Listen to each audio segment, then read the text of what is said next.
我们再来挂一场临时直播，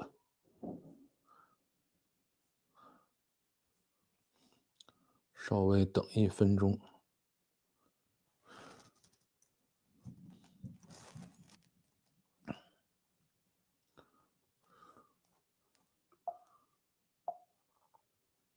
OK， 快。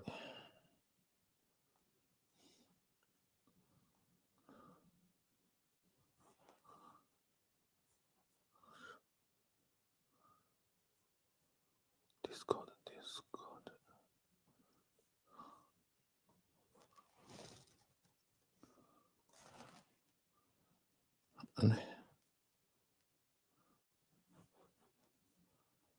大家晚上好啊，过年好。今天呢，大年初一，本来应该读评论的啊，但是因为在外边奔波了一天，就没有时间读评论了，所以咱们今天直奔主题。DeepSeek 现在被指责数据违规，实际上呢，现在国内的论调跟国外真实发生的情况应该还是有一些区别的。一个方面是，美国现在讲说 DeepSeek 是不是有一些安全问题啊，或者是一些国家安全问题。然后另外一方面呢，是意大利再去问 DeepSeek 说是不是很好的保护了，意大利公民的数据权利，是不是数据隐私，是不是把意大利公民的这个数据搬回到中国大陆的服务器上去了？另外一方面呢是，微软跟这个 OpenAI 现在讲说，你使用了 OpenAI 的数据去进行训练，而 OpenAI 在这个数据上呢是有这个 license 的，它的这个 license 是说你不可以拿这些数据去训练竞争对手，对吧？那么你违反了 license， 后面应该如何去做这个事情？所以呢，它其实是两件事。然后现在国内的把它混在一起了，说美国人要打压我们了，对吧？这个第一个是两件事啊，第二个呢就是说，咱们每件事情呢实际上有不同的处理方法。那么第一件事就是美国认为说 DeepSeek 可能涉嫌一些国家安全问题，这个事儿呢，其实跟意大利人说的那个问题是一样的，就是现在 DeepSeek 的 APP 在全世界都可以用，然后如果你在全世界任何地方去下载了 DeepSeek APP 的话，它就需要去注册，需要去登记。那么这些数据的话，应该是回到中国大陆了啊。当然现在呢 ，DeepSeek 已经开始就禁止他们去注册了啊，这个已经去调整过了。那么这块的话，如果未来他准备在当地去做服务的话，他可能还是要重新去调整，就是在当地设立服务器，甭管是在美国还是在意大利或者在任何一个国家，都要在当地设立服务器，然后把这些用户数据存在当地啊，这个是他以后要做的事情。但是现在呢，这个突然爆火，他肯定是来不及做这么多复杂的事情。那么第二件事情呢是这个不能放在这儿，第二件事情呢是微软呢说有证据证明啊 DeepSeek 是通过个人的 API 套用了大量的 OpenAI ChatGPT 出来的数据，然后拿这些数据呢再去进行训练的啊，这个是可以拿到证据的。那么这件事情呢其实原来发生过啊，然后呢这个以前这个字节跳动也是用这个 OpenAI 的数据去训练的，然后导致呢这个 OpenAI 后来封闭了这个字节跳动的 API，封闭了它账号。这个事情我记得原来发生的时候我讲过这个话题，然后呢这一次呢就算是发生了同样的事情，那么最严重的处罚呢其实应该有2个啊，第一个呢就是封闭你的 API 啊，你 API 里头如果还存的有钱的话就不给你了啊，这是一方面。然后另外一方面呢，就是他可以去申请禁令啊，禁止你在他的国家里边去服务，比如美国啊，说我禁止你在美国服务，因为你侵犯了我的这个权利啊。因为这种数据权呢，其实基本上是3个权利啊。第一个权利呢是OpenAI 禁止你使用 OpenAI 的数据去训练竞争对手啊，这是第一个。其实这个权利梅塔也要了啊，就是Llama 也是要求你不可以去做竞争对手的啊。第二个呢，就是OpenAI 呢，其实跟很多的这个数据提供商签的有协议，就是说，我签协议，你把这个数据授权给我用，那么你直接从 OpenAI 把这个数据拿走了以后，等于你就没有签相关的这个协议，你没有这个得到这个数据真正的供应商的同意啊，这是第二个问题。第三个问题呢是，你去使用这些数据的时候，里边可能会包含一些个人信息，啊，那么这个的话也会造成一些问题，啊，所以呢，这个是几个问题了，就是，所以 OpenAI 真正能做的事情并不多啊。第一个就是封账号，第二个就是禁止你在这里使用，像我记得是 iPhone 还是 iWatch 在有一些国家就是禁止销售的，就是它的专利有问题。那专利有问题呢，就是我们在这个国家里头禁止你销售，或者禁止你使用这个品牌，也就完事儿了。啊，那你说我非要罚你一大笔钱，这种事儿呢，也不是说不行啊，但是在什么样的情况下就可以成立呢？就是比如说，DeepSeek 以后就真的要到美国去服务这件事儿啊，如果说我们希望能够名正言顺的去服务去，啊，那么这个可能就要去交一笔罚款，然后把这个问题解决掉。但是现在看呢，应该不太会。你比如说像，字节跳动吧，他们前面也是被 OpenAI 指责滥用他们的数据去训练自己的模型，对吧？那么这一次豆包 1.5，他就讲了说这个版本啊，我没干啊，我所有的数据都是自己的啊。这个在今天之前我都没有想明白豆包为什么一定要说所有数据都是我自己的，我一点的蒸馏都没有。那么现在看到了，它实际上就是为了躲这个事情，就是说我以后豆包 1.5 的模型是可以在美国使用的。那么现在的话，其实豆包 1.0 的模型在美国是不可以使用的啊，就是如果你用 codes.com， 就是在美国直接使用豆包的模型的话，它不提供豆包模型，对吧？它只能提供OpenAI 啊，提供这个 Cloud。哎，Cloud 好像没有，应该是有 Gemini 啊，有 OpenAI 的这个 ChatGPT， 有这个 Gemini， 就这些模型你可以用啊，其他的模型你是用不了的。你像我想用豆包啊，这个事儿不允许。其实中国所有的模型都有这个问题，包括百度文心一言啊，这个包括什么智谱啊，什么 Minimax 啊，DeepSeek 啊，零一万物啊，它们里面的数据呢都混有这个 OpenAI 的数据，所以呢，他们现在为止应该都没有到美国去正式开展服务，应该也会有类似这种情况吧。但是呢，我觉得 OpenAI 应该不会特别努力的去说我要处罚这个 DeepSeek 啊，它能够做到的事情就是说，你比如说谷歌云啊、微软云、Oracle 云，这个加上什么亚马逊云，说你们呢，不允许在美国部署 DeepSeek，然后对外服务啊，这个事儿它是可以去要求的，但是也就到此为止了，再往前走其实意义不大了，因为现在在美国已经有一些服务商布上了，比如说 Together。点 XYZ 啊，就这样的网站其实已经部署了 DeepSeek V3 的模型在跑，但是 DeepSeek R1 呢，现在还没有部署上去。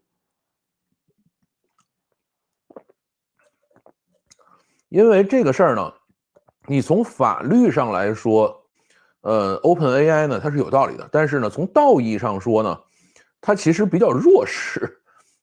原因呢也很简单啊，就是他是个闭源的，然后要找人收钱，而且自己还敢叫 Open 什么什么东西，现在还在跟马斯克在那儿打官司，对吧？但是这个 DeepSeek 呢，他说我开源的啊，而且我所有的论文什么全都开了，你们拿去随便使。现在呢，这个 Hugging Face 就说，那咱就干脆别费劲了，对吧？你现在是把模型给我们了，把权重给我们了，然后把训练方法给我们了，但是呢，你并没有给我们数据，因为这些数据呢，应该是有瑕疵的啊。那么在这样的情况下说，干脆我们自己用你的这个模型，用你的一些我们再整一些代码，然后再去整一些数据，我们单独训练一个 DeepSeek R1不就完事儿了吗？或者我们现在就不叫 DeepSeek R1了，他们叫 Open R1。哎，我们走这条路。其实呢 ，DeepSeek 算是开了一个潘多拉的魔盒啊！打开了以后，这个 OpenAI 你是捂不住这件事情的。有人有数据，就谁有数据 ？Hugging Face 上有数据，你到 Hugging Face 上去看，上面有非常非常多的开源的数据源。那我们把这些数据都拿出来去这个训练，不就好事了啊？不就搞定了吗？它这个事情就可以得到一个 Open R1啊。就算 Open R1可能在某些方面上跟 DeepSeek R1有一些上上下下的这种差异的话，但是没问题啊，这条路是走得通的。那么Hugging Face 可以干这个事情，包括暗网啊，包括很多这些人实际上都可以干这个事情，对吧？那么在这样的情况下的话，它就可以啊，算是突破了 OpenAI 的所有的限制。而且 OpenAI 你说就算限制，那这个谁 DeepSeek 说我不到美国去开展业务不就完事了吗？你跟我就没关系了，对吧？也就如此了。就像前头美国说我限制大疆。那大疆说我把美国所有禁飞区都给你取消了，你只要买了大疆的无人机，在美国爱怎么飞怎么飞，就随便了，对吧？那么这个其实对于大家来说，也都不是一个特别好的结果。到现在，其实你看，OpenAI 拿豆包其实也没有什么办法，对吧？也就是说，我把你账号封了，然后呢，这个发一封邮件，然后出来抱怨抱怨，完事儿了，不会有什么别的东西的啊。然后现在呢，这是就是 DeepSeek 被这个质疑数据有问题的2个核心方面啊，但是不能把它混在一起。这个一旦混在一起以后的话，就好像是美国人想收拾我们啊，这个见不得中国人好，他一定要怎么怎么样，这个其实是完全两回事啊。就是见不得你好的其实是 OpenAI 啊，就是 OpenAI 是在 DeepSeek 里头是受伤害最大的。这个在前面讲这个 DeepSeek 的相关视频里头其实讲过这个问题。它这个事情其实对于英伟达、对于微软啊，当然微软是另外一回事啊，微软因为跟OpenAI 实在绑得太紧了。但是对于 XAI、对于这个 Meta、对于谷歌、对于亚马逊、Oracle 这些公司来说，都是利好啊，因为它把所有的方法都公开出来了，大家就可以照这方向做了。那么对于这种闭源模型啊，就是OpenAI、Anthropic 包括 Gemini 啊，对于他们来说呢是当头棒喝，所以他们不希望这个事儿干好。然后至于美国政府，实际上就一件事儿，就是你美国用户注册了以后，你不能把数据存中国服务器上去。你只要把这问题解决了，或者干脆说我不让美国用户注册了，这事儿就过了，对吧？这个不是什么特别大的问题。然后另外呢，国内现在又开始宣扬说，这个由美国 IP，然后对这个叫什么呢 ？OpenAI 啊，不是对 OpenAI，对这个 DeepSeek 的服务器进行这种 DDoS 攻击了呀。然后呢，360还跑出来说了，我免费给你做这个安全防护吧。这个我觉得就属于扯淡了啊。你说是不是有人攻击它？有可能有啊。然后呢？这种攻击呢，因为原因也很简单，什么叫攻击？就是你大规模的访问就是攻击嘛，对吧？你想他们当时是怎么拿到这个 OpenAI 那么多数据的？实际上也是大规模访问嘛，也是 DDoS 嘛。那么现在肯定也有很多人惦记拿他的数据出来蒸馏，那么这个访问量就会很大，对吧？那在这种情况下，他也会感觉到这个有攻击的这个嫌疑了，而且他现在自己的服务器肯定是盯不住啊。就是最近一段时间 ，DeepSeek 的服务器是3天2头的崩啊，不能叫3天2头的崩，应该是1天崩个2、3回，应该是这样说会更合适一些啊。那么现在的话，它也做出了第一步的这个处理，就是我们禁止美国人注册啊，然后也禁止，比如说意大利人你提要求，我们就禁止意大利人注册啊。有些国家说无所谓，你们去住吧，那他就不管，对吧？他现在就处理这样的一个用这样的一个方式来处理。而且未来的话 ，DeepSeek 也会一直是使用这种，就是简单的 APP。当然，你说会不会有更复杂的 APP？可能会有啊。现在短期内的话不一定，他们可能核心的动力还是在就核心的力量还是会使在这个模型推进上，那么在这样的情况下的话，就是整个这个事情对它影响不大。我觉得这个事情真正最大的影响是什么？就是中国一帮人在那喊说美国人这个看不得我们好了，我们这个万恶的老美啊，这个一切都怪美国啊，这个事儿其实是挺恶心的。而且这个事情出完了以后呢，有可能会让这个国资进入啊。那么一旦国资进入了以后的话，可能 DeepSeek 也就到此为止了，这个事情就结束了，对吧？这个其实是我最不希望看到的，还是希望看到大家尽量的都开放的去。面对这样的一个新生事物，其实我觉得那天川大爷讲的是最好的。川普说这是个好事啊，对吧？美国公司竞争啊，这有竞争多好啊。其实对 OpenAI 来说呢，他们现在也只能说，这个我发现这个东西确实挺好的啊，我们要去竞争一下，也就如此了。他并不会真的跑上来说，我就要去这个怎么处罚你。其实拿人家也没有什么办法，对吧？就是 OpenAI 的数据已经被人洗了多少遍了啊，这个。是真的没有办法禁止了。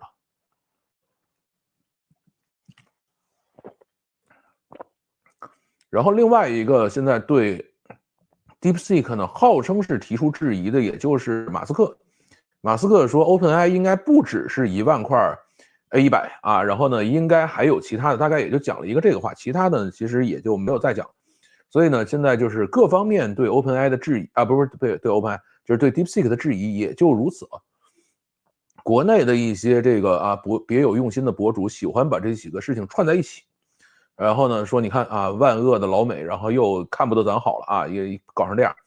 但是我们要相信什么？就是现在的这个时代已经发生变化了，就是有 DeepSeek 之前的时代跟有 DeepSeek 之后的时代是不一样的，就是这个已经达到了一个为什么讲了这么高度的一个词呢？这个就是一旦是有了 DeepSeek 以后，它是把所有的东西公开出来的，任何人可以照着这样的方式去复现这个玩意儿，对吧 ？Hugging Face 上有这么多的做模型的人，这么多的模型训练在上面，这么多的开放数据源，这个还有很多其他的数据源，那么大家就都可以照这方式开干了，对吧？所以在这样的情况下，OpenAI 再希望说它能够把持住这个最领先的这个位置，然后成为执牛耳者的话，这个其实已经不是那么容易了啊。大概是这样的一个情况，所以呢，就是今天大年初一，就是说，早晨也是这个一路开过来，然后看了一下现在国内的风向吧，所以我觉得应该再去讲个10几分钟啊，咱们就呼噜呼噜呼噜讲了10来分钟，大概也就是这样的一个感受。然后我看看你们都在说什么，然后我们再回复一下。然后至于说读评论的话，可能得等我回到家以后才能坐下来有耐心的去整理评论，然后再给大家读了啊。好，这个看看大家都在讲什么啊？过年好啊，过年好，过年好。然后沙发，你不是沙发，你是板凳。祝老范和家人蛇年快乐啊！感谢感谢，今天大年初一，过年好。DeepSeek 从开源中来，又为开源社区做贡献，这样的企业被制裁真的是没有道理。我觉得不能这么讲，就是你开源呢，其实也是在一套这个开源的协议里边，大家要相互遵守这些协议，才可以往前做。只是，我们现在可以说什么，就是 OpenAI 的协议有些无耻，对吧？这个其实大家都是想去做一些限制。你比如说 Meta，他们的 Llama 的协议呢，就是说，你达到多少用户规模以上不可以用啊。那么其实全世界达到他要求的那个用户规模还愿意用 Llama 的人，大概只有字节跳动一家，这个其他没了，对吧？所以也是针对性很强。但是谁也没想到，像 DeepSeek 这样的一个公司就会跳出来。而且 DeepSeek 后面的话，我相信它可能会快速的把各种的端到端模型，比如说语音模型，昨天已经出了视觉模型了啊，这个都已经在往外一个一个拿，但是拿完了以后的话，最后要去做 AI agent， 最后要把它们拼起来这些事情，应该还是会由其他人去做，他们应该专心的去做模型。GPT 自己偷人资料的历史一大堆，还指责 DeepSeek， 好歹人家是开源的，它是闭源赚钱的。这个事儿是这样，就是GPT 呢不能叫它偷人事情一大堆啊，就是它也确实有一些数据存在争议啊，这个事情是存在的，而且也有一些诉讼还在打。但是呢，OpenAI 也是花了很多的钱去做标注，去做这个数据的采买啊，这一块其实 OpenAI 做的还算是比较规矩的。但是在这么大规模的数据下，你说我完完全全的这个没有任何问题的拿出数据来也是很难的啊，因为这些数据都是有主的嘛。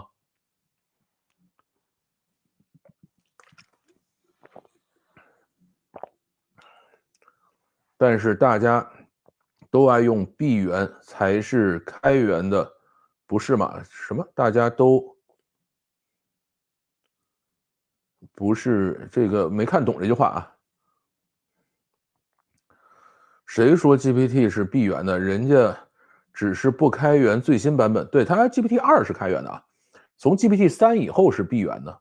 DeepSeek 为什么只更新去年10月份？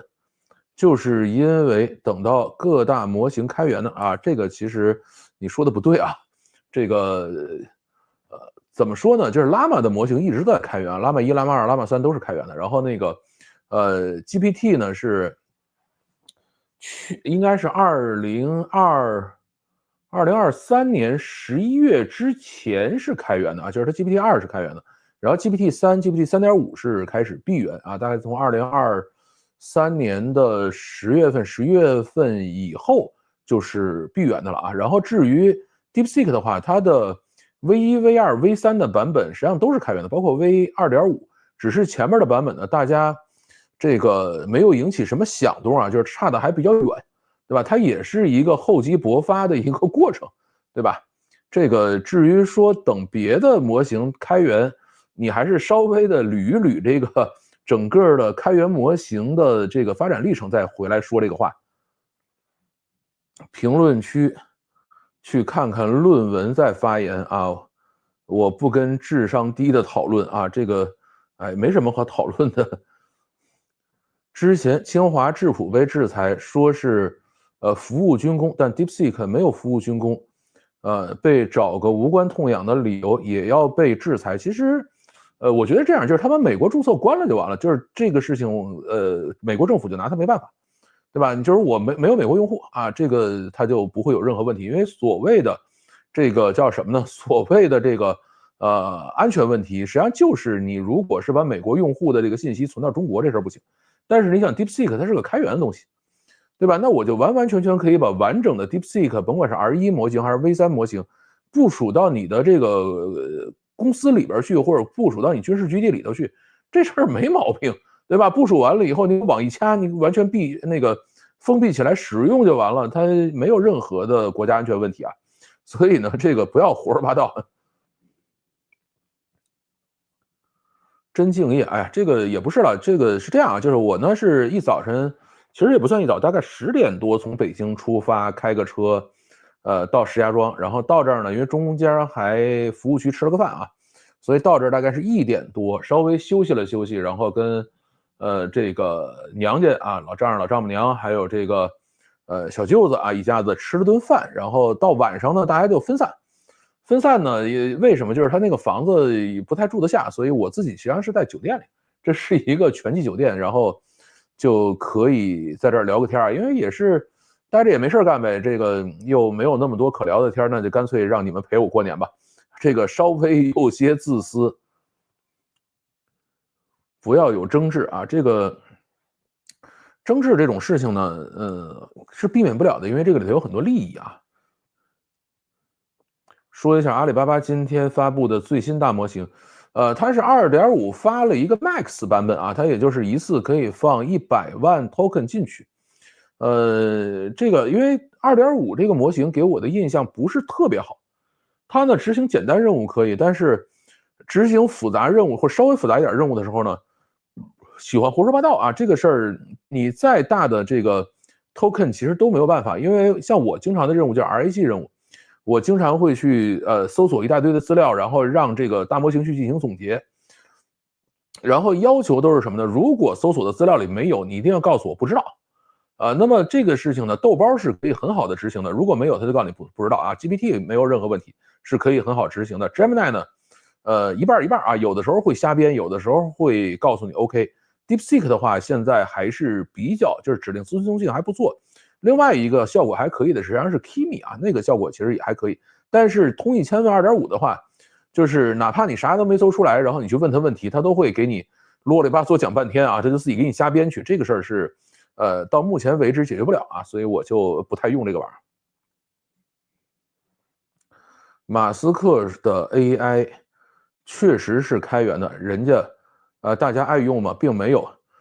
马斯克的 AI 其实我还是用的挺多的，特别是在这个叫什么 X 平台上啊，不是在 XAI 的平台上，而是在 X 平台上。马斯克的 AI 其实做得挺好的，但是呢，他的 AI 没有办法进行开源部署，因为呢，他只是把大模型扔出来了啊，其他的这个训练的各种论文啊什么这一块的话，现在就差得比较远。你说它开源了吗？它也开了。但你说能够复现吗？应该没有什么人愿意去拿它的模型去复现，而且它的模型到现在为止呢，跑分还没有跑上去。就是你要别人愿意复现你的模型呢，你一定是要有几个条件。第一个，你跑分得超过别人，别人才愿意去复现。你说，哎，我复现了半天比别人都差，那这事儿谁愿意花那功夫？第二个呢，就是你这个，比如说降本增效了，对吧？我花了更少的钱，然后更快的速度，然后把数算出来了。现在呢 ，DeepSeek 就是这2样都占了啊。一方面就是它在很多指标上超过欧1啊，或者超过4欧。然后另外一方面呢，等于就是它比人家一下便宜了1/10啊，不是1/10，应该这么讲，就是它是人家这个可能7%的价格，对吧？那这个大家肯定都要去复现一次，这个没什么好说的。马斯克这个还需要努力啊！大年初一啊，对，今天是大年初一，吃了饺子了没？过年好，过年好。360不要了，来搞乱。是的，这个360，我觉得在这里头就属于捣乱的啊。百度李彦宏最近有什么发言吗？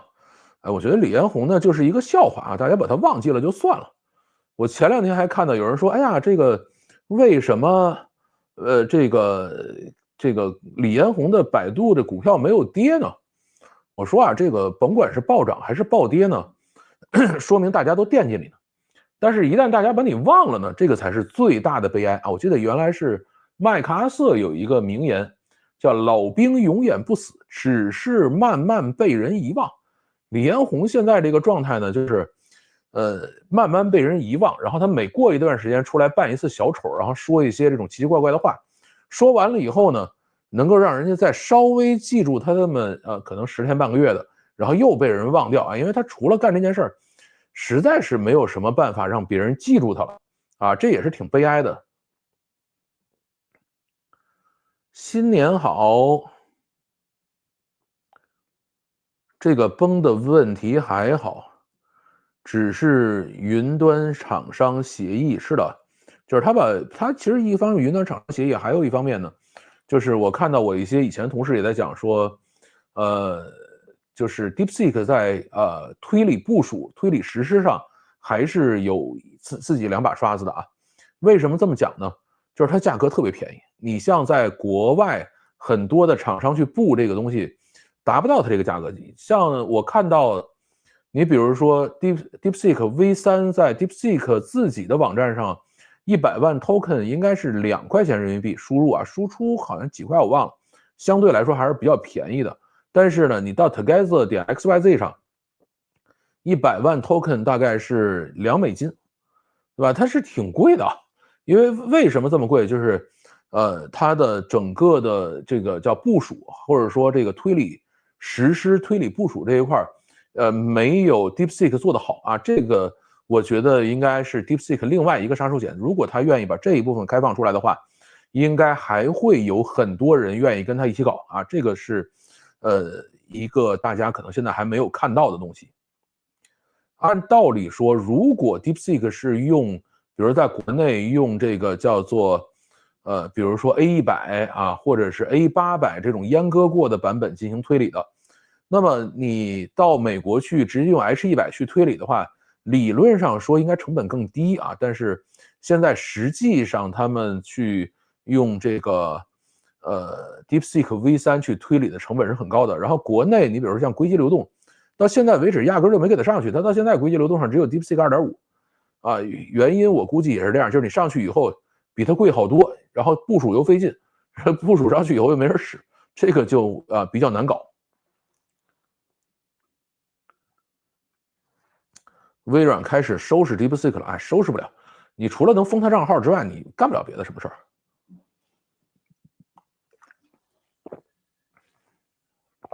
而且这东西开源的，你把这头收拾了，那头一堆人去部署，部署完了，你除非挨着个告啊，告说，哎，你不能用这个东西啊，你也不能用这个东西，这个是告不过来的。而且这个事情怎么说呢？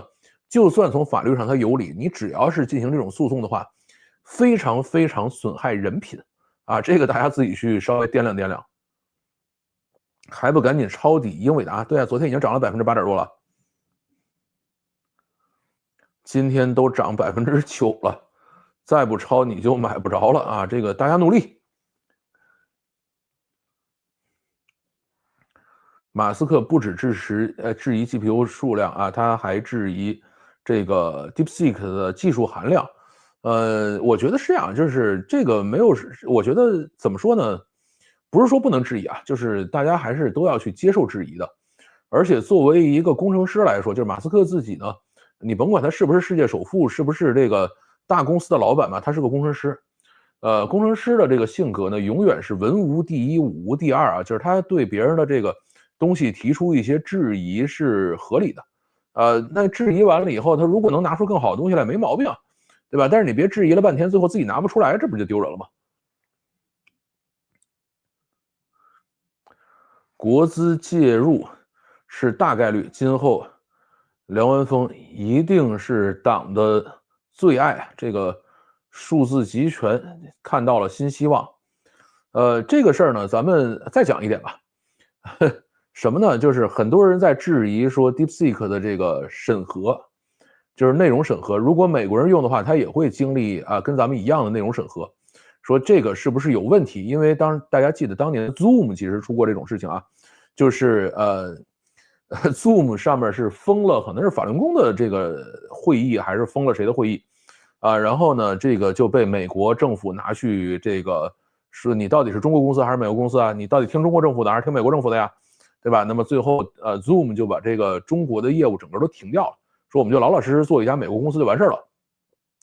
那么现在呢，等于又遇到了同样的问题啊，就是美国用户呢也需要，因为它都是同一个服务器嘛，那个去接受中国的这个政治审查啊，这个对于他们来说也不叫有多大伤害吧，就属于伤害性不大、侮辱性极强的一个事情。那在这种情况下呢，就大家去验证说 DeepSeek 到底是怎么去进行审核的。国内这些大模型的审核呢，其实我国内模型用的不多啊，豆包、Kimi， 然后千问这个01万物 DeepSeek 是我在国内用过的一些模型啊，在其他的模型你问我不知道了，我没用过。从现在看呢，Kimi 是最严的啊 ，Kimi 是非常非常严格，而且处理的方式非常恶心，所以我后来再不用 Kimi 了。就是 Kimi 再怎么说我用了什么 1.5 了，再怎么着的，我是坚决不用啊。然后呢，这个豆包呢，会比这个 Kimi 稍微好一点，但是呢，也是相对来说比较严格的进行审核。你问一些比较奇怪的问题了以后，他会，要么就给你胡说八道啊，比如说这个朝鲜比美国好啊，要不然呢就直接说你的内容太敏感，拒绝回答。因为我经常让豆包去给我进行字幕总结啊，然后他就告诉我说对不起，你的内容太敏感啊，拒绝回答了啊。这个事情我在豆包上遇到的还是挺多的，特别是豆包 1.5 以后啊，就 1.0 其实管的不是那么严，1.5 以后管得很严。然后通义千问呢，我也试过，也是如此的，对吧？那么这个里头呢，其实在整个的审核这件事情上呢，一共是分几层，大家要讲清楚啊。第一层是在哪儿审核呢？第一层是在这个你输入审核，就是我输入了一个提示词进去，我要去问他事儿了，那在这个时候要审核。第二层呢是叫做审慎对齐啊，或者叫对齐这个事情，那么就是我们要来判断你的意图，你这个意图是不是有问题啊？那么像 OpenAI 的话，实际上就是它输入也会审核，这个对齐也要去对齐。然后第三层呢是这个输出审核，就是我输出的内容以后再过一次审核。然后从 DeepSeek 现在的表现以及大家去对它进行测试的这个结果来看呢，它就是做了输入审核啊，这个内部的对齐应该没有太做，但是内部对齐可能有一些做了，比如说色情暴力啊、什么仇恨啊这一些的这种应该是做了，但是别的呢应该没做，只是做了一个输入的关键词审核。为什么呢？因为它后面那部分是开源的，对吧？你把大模型开源了。你不能把这个我党最高机密审核标准拿出去开源吧？这个是不允许的，对吧？所以呢，它大模型应该是没有审核的，只是它的 APP 和网页端是有审核的。因为呢，它在中国你要想取得资质啊，因为在中国你要想对外服务的话，你是要去申请资质的，你就必须加这个审核。所以呢，DeepSeek 在整个审核上算是好的啊。如果你说我不想用这个被审核过的版本怎么办？那没有任何问题，你可以自己去部署这个玩意儿啊，或者是把这个系统部署到比如说 Together 上，或者是其他的一些美国的这种就是这种托管的平台上去都是可以的。那个就是没有经过这个初始审核的，大家就都可以用，对吧？这个我已经讲得很清楚了吧？就是 DeepSeek 的审核到底是怎么回事，怎么去绕过这个审核，对吧？你是完全可以使用未审核的版本。而且它审核的部分是绝不可能开源出来给美国人看的啊，那这个大家应该是能够理解了哈。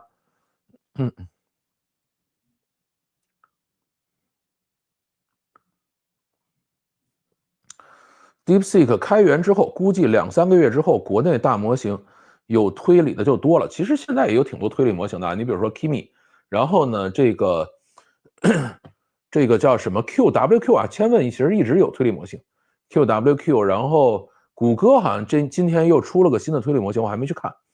这个推理模型其实蛮多的啊。这个 Minimax 也有一个推理模型，就是现在大家都在做。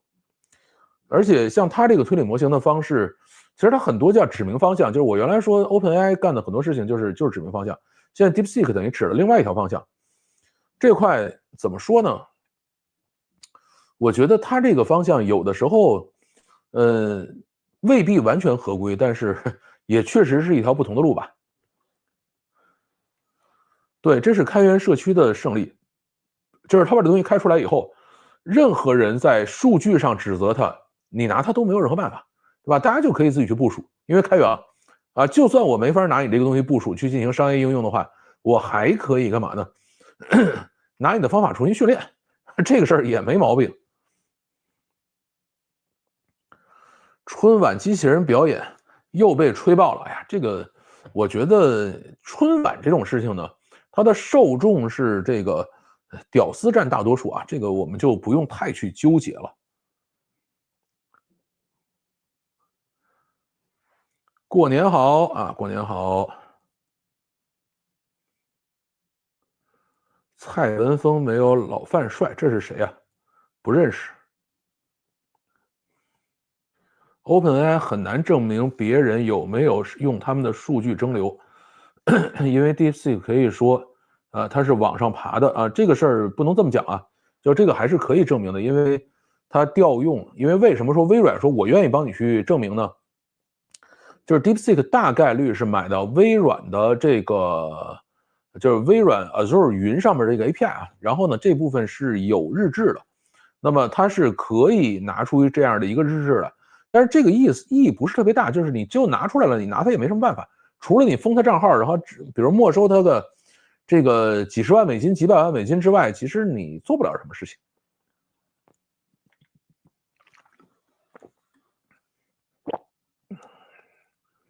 有什么好吵的？用什么自己选不就得了啊？这个不能这么讲，因为如果它确实被证明违法的话，那你用这个东西也是违法的，至少在美国范围内用是有问题的啊。小头理由一堆啊，这个怎么说呢？咱们这么想吧，就是在第一个 AIGC 产品，也就是 GitHub Copilot 出来的时候，大家在说什么？说 GitHub Copilot 使用了大量的 GitHub 代码，而 GitHub 代码上面呢都是有这个明确的开源协议来去要求的，说哪一个是可以使用的，哪一个不可以使用，而且使用了以后的话，必须标明出处啊，而且必须要有很多的，比如说 CPL 协议的，就是如果你用了我的代码，你的这个产品必须开源，对吧？它有很多这样的这种开源协议在里边跑着。那么现在等于就是他把所有的东西都学完了，学完了以后呢，就没有任何的交代了啊，他也不愿意给任何原来这些被他拿去学习代码去训练的这些人进行任何的这种补偿啊，或者有任何的这个就不提这事儿了就，对吧？所以这个事儿呢，就是微软也是这么干的，对吧？这个他自己身上也不干净，而且到现在为止这个问题他依然解决不了，对吧？他的 GitHub Copilot 他依然还是使用了 GitHub 上的大量代码去进行训练，而且训练的时候并没有去依照开源项目的这个开源许可协议，因为如果是你依照这个协议的话，你就必须开源，因为我相信他一定是爬了很多 CPL 的这个协议的项目出来去学习的啊。那么这个事情谁是小偷？其实大家都是小偷，对吧？那么在这个过程中呢，就看后边想怎么办了啊。然后山毛他们也说他们很快会拿出新的模型来，会更好的模型。我觉得这个算是一个有积极作用的一个结果吧。小红书上的美国用户数据怎么说？小红书有可能会在美国去建服务器啊。这块呢，我相信以他们这样的一个公司来说，并不是那么难。但是确实是你如果把美国用户的数据搬回中国来，把这个欧洲用户的数据搬回中国来，这个事情一定是违反当地法律的啊，这个事儿是如此的。我记得应该是在2013年，当时呢我去台北啊，然后呢这个因为我当时还在猎豹移动，然后猎豹移动呢就在台湾租了服务器，把所有台湾的数据都存在台湾了，在欧洲租了服务器，把所有欧洲的数据都留在欧洲了。就是我们是做的比较认真的。其实还有一个问题是什么？就是我们那个比较简单，因为就是一个 APP 嘛，它这个事儿就比较容易。然后当时谁栽跟头了呢？小米。小米呢在台湾卖了好多手机，但是大家要知道，小米手机上除了小米自己的操作系统和应用程序之外，它还装了好多别人的这个应用程序在里头。那么它不能保证所有的这些应用程序都把这个台湾的数据这个留在台湾了，可能有一些就把数据弄回大陆的服务器上来了。那么最后小米就被罚了，对吧？这个是没有办法，因为你卖手机嘛，这里头东西多。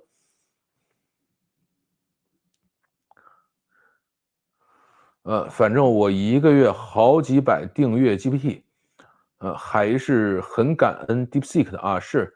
但我到现在为止应该依然没有准备去退订 GPT，我还是准备接着用，因为这个 DeepSeek 现在就是功能还不是那么完善吧。因为我今天早晨在出门之前还好好看了一下豆包的模型，豆包这一次更新完了那个模型真的是很强啊！它有这个 1.5 Pro 的这个模型，然后呢有这个视频生成的模型，有视频解析的模型，有这个语音的模型，数字人的模型，然后这个包括同声传译的模型，还有这个比如说声音克隆的模型，就是它做的巨全无比。就是你现在只要在抖音上想玩任何事情，它都已经给你训练好模型可以用了。只是它的这个政治正确这个审核实在受不了。所以我到现在为止呢，还没有那么多时间去把这些东西开起来去用啊。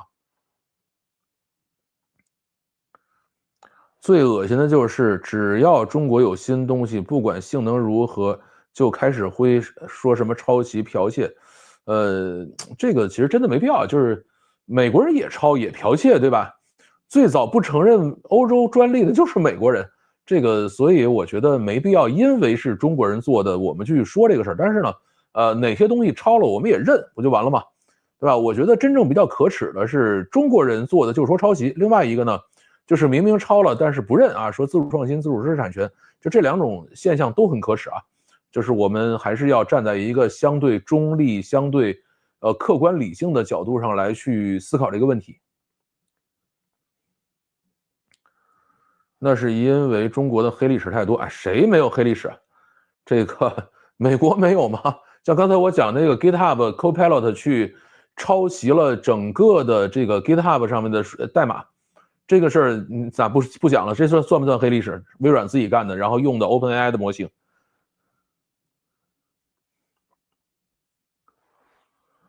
有个要紧的事儿啊 ，DeepSeek 跟我说他用 GAN 生成虚拟资料以供训练啊，这个担心数据这个是什么浓缩或失真啊？这个他这种蒸馏的方式确实会有这样的可能性吧？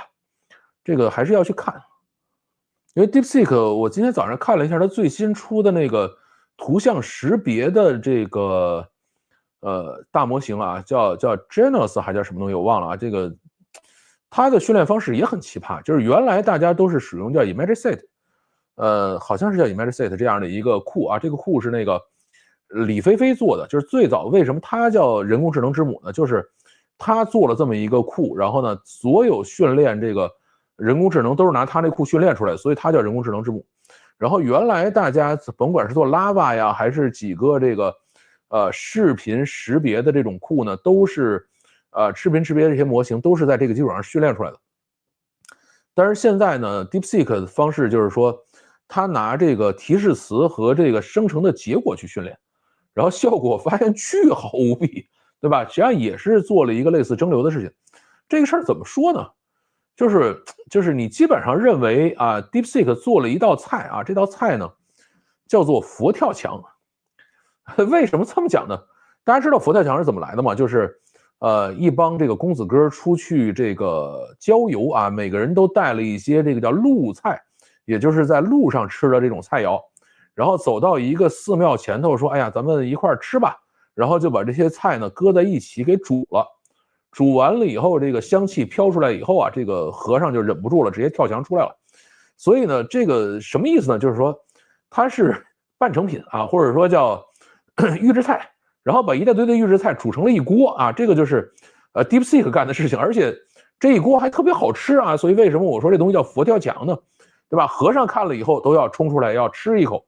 哎，我觉得这个比喻很好啊，就是 DeepSeek 就是一锅佛跳墙，对吧？他拿了不是最初的原料啊，而是这个大家都已经做好的半成品啊，或者是已经做好的成品啊，搁在这儿，最后煮成一大锅了啊，而且味道巨好，最后让和尚都跳墙了啊！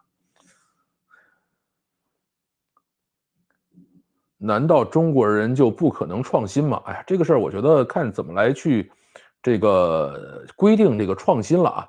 我觉得只要是解决了问题就是创新啊。这件事儿呢，大家还是去一起思考一下。你比如说吧，咱们举另外一个例子 ，QQ， 对吧？很多人都觉得 QQ 是抄 OICQ 的。那么你让 OICQ 去支撑这么大的用户量试试，它根本支撑不起来，对吧？你能把这么大用户量支撑起来，而且呢还不去做穿墙打洞啊？这个穿墙打洞的故事，其实以前我们讲过啊，当时差点没把微信啊不，差点没把腾讯弄死啊，然后把这个东西都放弃了以后，现在还可以在这么大的用户基础上实现这么多功能 ，OICQ 是搞不定的。那么所有问题的解决都是创新啊。这个别讲这个话，谁没抄过啊？你告诉我一个谁是从头开始创新的？你举一个例子出来。Grok 比 GPT 怎么样？Grok 呢，其实我觉得应该按两个方向来说啊。第一个方向就是 Grok 的内容生成能力还是比较差的，就是它对于这个条理的处理和整个这个就是包括内容生成的长度，其实要比 GPT、比什么 Cloud， 包括比 DeepSeek 都要差非常远。但是呢 ，Grok 有一个好处是，它对于这个就是政治正确的这个尺度是比较宽松的，所以很多人喜欢用 Grok， 我也喜欢用 Grok， 对吧？他说话比较俏皮，对吧？不会上来就一本正经的说对不起，这个问题我不回答了。这些天看起来流量越猛，反噬的越厉害，川普和 DeepSeek 恐怕都是对。这个 DeepSeek 呢，原来他如果自己在这搞，其实没人管他。就是中国所有大模型，没有哪个大模型不用 OpenAI 的数据去做训练的，对吧？它就是太火了，火出圈了，那么就会受到反噬啊。这个折叠机是韩国先搞的，大语言是美国先搞的，你们只是超创新什么了啊？那么这个东西，只是中国人发明的，对吧？活字印刷是中国人发明的，他们创新什么了？这个人脑子是不是有病啊？中国抄的还少吗？被黑很正常，谁抄的少了？对，美国人抄的少吗？对吧？怎么你们就不惦记去黑美国人呢？日本人抄的少吗？抄的多不代表全部都是抄袭，是的，大家都抄，抄完了以后你还是要有创新，对吧？如果每个人说来啊，我们现在一穷二白，从头开始再搞一次，那就不同的造轮子呗。美国人也不这么傻呀，对吧？只有你们这些啊脑子有坑的人说，哎呀，这个我们一定要去从头开始啊，只要是中国人的，我们就不信你是创新了啊，你一定是抄的。这个实在是脑子有坑啊，因为我相信你敢在我这儿说话讲中文的，你应该也是中国人，对吧？这个不承认自己优秀这件事儿呢，是一件非常怎么说呢？非常精神分裂的事情啊！我觉得为了你的精神健康，稍微去做一些检查吧。不过这事儿性还是说明了中国的人才密度可以啊，好好组织还是能干出些大事了。第一个呢，我是同意的啊，中国的人才密度肯定是很高的，因为我不承认这个就是人种有差异啊，就是这个政治不正确，就是大家都是可以出人才的。但是呢，从文化和习惯上来说，我们会花更多的精力去进行儿童教育。虽然这个教育的过程可能并不人道啊，这个事儿我们要去承认的。然后呢，所以中国的这个就是可以去实现这个基本工程的这些人才的密度，肯定是要比国外大的非常多。因为中国人卷嘛，就是生存不易，所以要努力的去学习，努力去训练。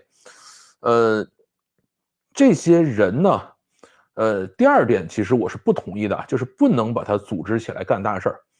大厂比如说字节跳动、百度、阿里都组织起来干大事了，他也没做出 DeepSeek 来，所以还是要用美国人的方式去组织。DeepSeek 的整个的内部组织方式其实比较像 OpenAI， 对，就是组织方式，中国人这套东西是有问题的。就是中国人那种组织方式呢，可以修长城，可以造航母，这个集中力量办大事，修高铁什么这事都没问题。但是你真的要去创新呢，还是要去学美国人的组织方式。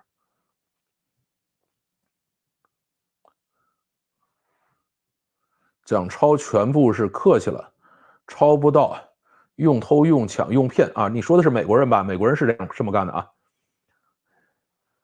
你忘了文心一言的故事吗？当时也是吹自主研发，对，所以文心一言就是恶心嘛。这个我们要指责他，这个没什么好说的。这个你像这个 DeepSeek 他自己认啊，说我这个数据好多是从 OpenAI 来的，他要承认啊。所以我觉得是这样，就是第一个，我们最好是能够遵守这个开源协议或者是使用协议这是第一件事儿。第二件事呢，我用了以后一定要认用了以后说我自主创新，这个事儿呢我们就骂他，没什么好说的。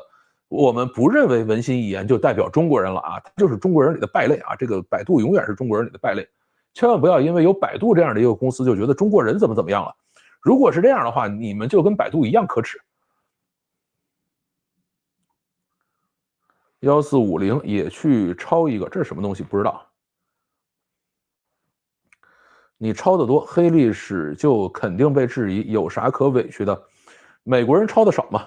咱们现在就讲这个谁吧，咱们就讲这个微软的 GitHub Copilot 用的 OpenAI 的模型，然后把所有的这个 GitHub 的这个代码都拿去训练了一遍，然后忽视了所有的开源协议，多可耻的一个事情，对吧？他把真正全世界全人类的这个编程的智慧全都抄袭了，还都违反了人家的这个开源协议。咱们去这个指责他吧，多开心啊！我觉得与其互相指责，咱不能把这事干得更好一些吗？对吧？你有着指责的空，你想想怎么能够把这事干得更漂亮一点，让大家能够有更好的模型用，对吧？有着指责别人的时候，你自己得到了什么快乐吗？还是你得到了什么东西？我没想明白对吧？还是说你骂了别人，说这个我骂了别人了，然后这个我自己觉得我怎么站在正义一边了？这儿我们不养这种圣母用偷的当然便宜没成本，对微软用的这个GitHub 上的这个代码但是它还是有成本它把 GitHub 收购了，但是收购了以后，它依然违背了人家的这个开源协议这个事儿是没有什么事儿没有什么可说的这是一码归一码。而且偷这个事儿呢，你偷一个试试，对吧？现在 OpenAI 的在那儿了，然后呢，你自己去注册一个哪怕是$200一个月的这个账号。对吧？你注册10个，然后你去偷完了以后回来拿这数训练，你训练得出来吗？别扯淡了，对吧？百度也是拿这些数据训练的，怎么就训练出一堆屎来？对吧？全世界的人都在拿这玩意儿训练，怎么大家别人训练的都是一堆屎这个事儿就别这么去矫情比台湾的点线面 APP 好多了这个我没用过这台湾点线面 APP 是个什么东西麦克阿瑟 Just Fade Away 这个是他们的那个名言嘛，不要讲英文看不懂几个亿点线面确实遥遥领先。我觉得在这个事情上呢，就不要想说这是中国的是美国的这就是一个团队，他呢在为全世界全人类在做贡献就完事儿了，对吧？你一定想这是个中国的，所以他抄了那是个美国的所以他抄了这件事情我就原谅他了，这个会精神分裂的建议去看精神科大夫。台湾根本不用抄我们靠晶片硬实力吃饭，你们怎么秀台湾也是稳赚这个现在台湾已经没什么可赚的了，对吧？这个川普说了，这个我要对台湾芯片征税，你要想卖出便宜芯片了，就老老实实把芯片厂给我搬到美国来这个台湾人现在可以为这个事情正在欢欣鼓舞吧啊，再往美国卖芯片就要交它是25%还是多少的税啊？好好交吧。点赞啊，欢迎欢迎，你们都点赞了没有？中国最多就是偷啊，总比抢好。我倒不认为中国就是偷啊，这个我觉得，我们不能把中国一概而论，中国也有好人有坏人，这事我们要承认啊，不能说中国都是好人。你比如像百度那种的，我们就是坏人啊，这个事儿我们要承认，然后也要去谴责他。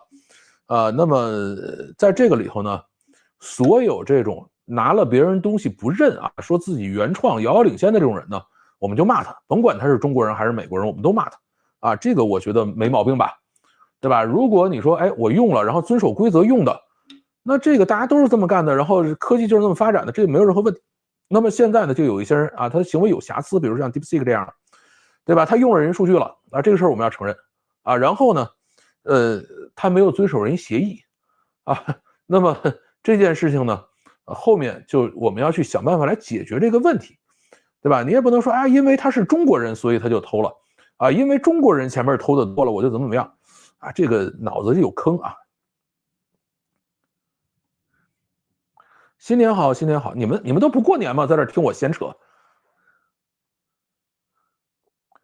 不管怎么抄啊，都要靠台积电啊。那台积电呢，就老老实实给美国人交税就好了，挺好的。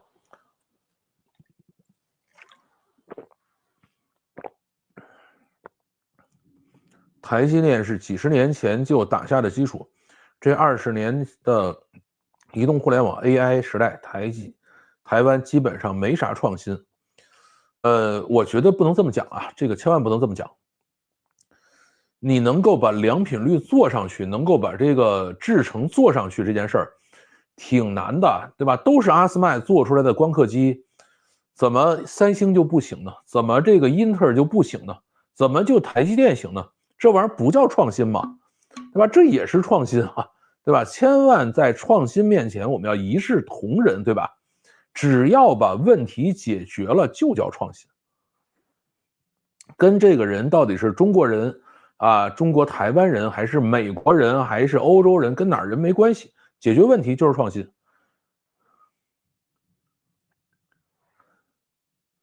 DeepSeek 拿 NV 的卡不会被限制吗？这不就扯淡了吗？对吧？限制是美国人限制咱们自己又不限制，对吧？他只要想办法把卡弄进来就完事了。你想，新加坡这么一个弹丸之地，买了20%的 H100，他不可能在新加坡部署的，这个事儿绝不可能，对吧？虽然新加坡政府想在新加坡部署这些东西，但是绝不可能。为什么？因为以新加坡的工资水平，你如果是在当地部署了机房的话，他的机房维护人员的工资水平，他在新加坡这地方他活不下去，会饿死的，对吧？所以这些芯片都到哪里去了，大家自己心里猜就好了，对吧？新加坡有20%，然后台湾那个量也是非常大的，就是台湾其实很多的这些芯片也没有在台湾本地消化掉啊，这些芯片到底哪儿去了，我们自己去猜。啊，其他的像什么阿联酋啊，什么这些芯片，是不是都在当地待着呢？包括一些马来西亚买的芯片，是不是在当地机房里待着呢？大家自己去猜去。台湾晶片打工仔努力打螺丝啊，这个，我是不喜欢这件事情啊，就是台积电能够把芯片做出来，只有它能做出来，那么一定是有创新的啊。杨斗如果不是在中国人手里头，在其他小国手里，早就被抢去了啊！这个我倒不认可这个事儿啊。其实在美国还是用了一些，当然移动互联网这块东西不多啊，但是其他东西还是有一些在当地跑的。然后他们也就听之任之了，也无所谓，对吧？这个并不能这么讲。这个，而且 TikTok 这个东西呢，更多的其实是在美国人手里，就一直就在美国人手里，就是50%以上的股份都是美国人的，就是从一开始就是这样了，啊，所以就是美国人是自己在跟自己抢来抢去的。你基本上认为前面把它封禁了，就是民主党想抢共和党的 TikTok， 现在共和党上台了，说，哎，咱们好好干，哈哈，就是这样的一个事情。不是所有的卡都被限制，是的，包括这个什么，你比如说。美国要求 H100不能进中国，中国没这要求啊！我把它弄进来以后，中国才不管你呢。我喝的是无糖可乐啊，这个上面写着呢，叫劲爽无糖啊，这个糖尿病是不能喝这个有糖可乐的，这个我还是知道的。全球第8大企业，亚洲第1大企业，实打实不是在那儿搞花样吹牛逼。对，这是说的台积电是吧？对吧，台积电肯定是有创新的，这个没有任何问题。我们还是要承认，就是在创新这件事情上，我的观点是解决问题就叫创新，对吧？这个在这儿，中国人解决问题是创新，中国台湾人解决问题也是创新，美国人解决问题也是创新，欧洲人解决问题也是创新，任何人解决问题都是创新。今天看见韩国人说台湾只有廉价劳动力，韩国技术才是世界第一。那哪儿人都有这样的呀，对吧？哪儿都有好人，哪儿都有坏人，哪儿都有这个脑子有坑的人，那怎么办呢？对吧？我们也不能说有一个韩国人这样说了，我们就讨厌所有韩国人，这事儿也是不对的，对吧？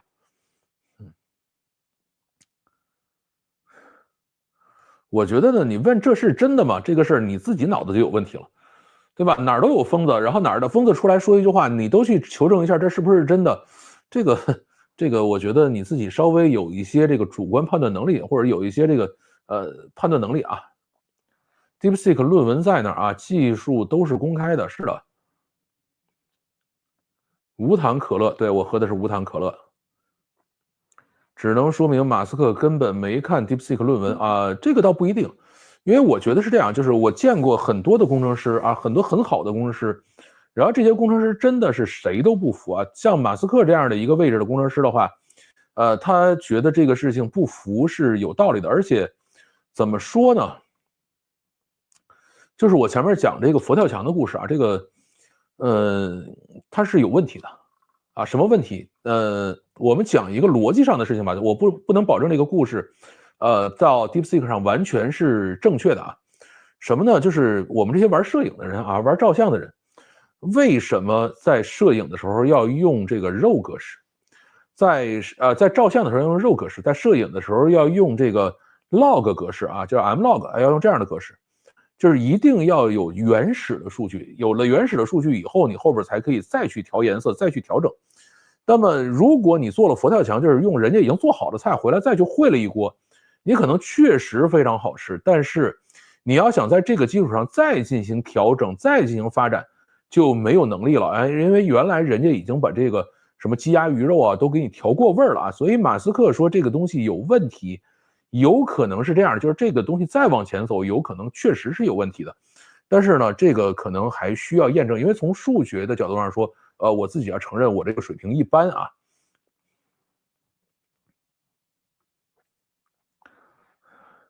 老范在石家庄啊，明年过年还在庄里的话，可以约一下，请吃个便饭。哎，我应该还在这待几天呢，我可能待到今天是初一、初一、初二、初一、初二、我应该初三走。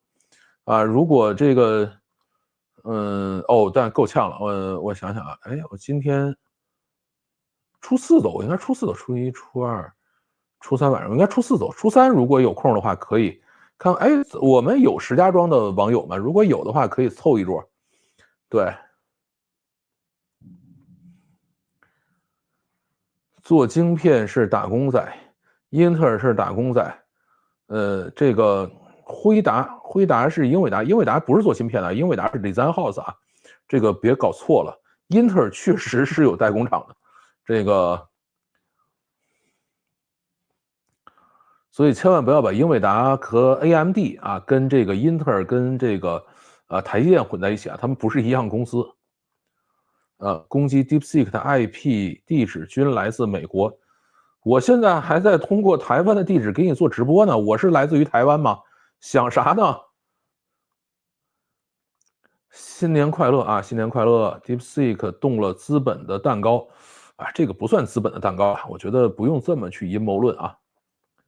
这个用 DeepSeek 生成交易策略应该很爽，这个投资需谨慎啊，赔了赚了都是你自己的。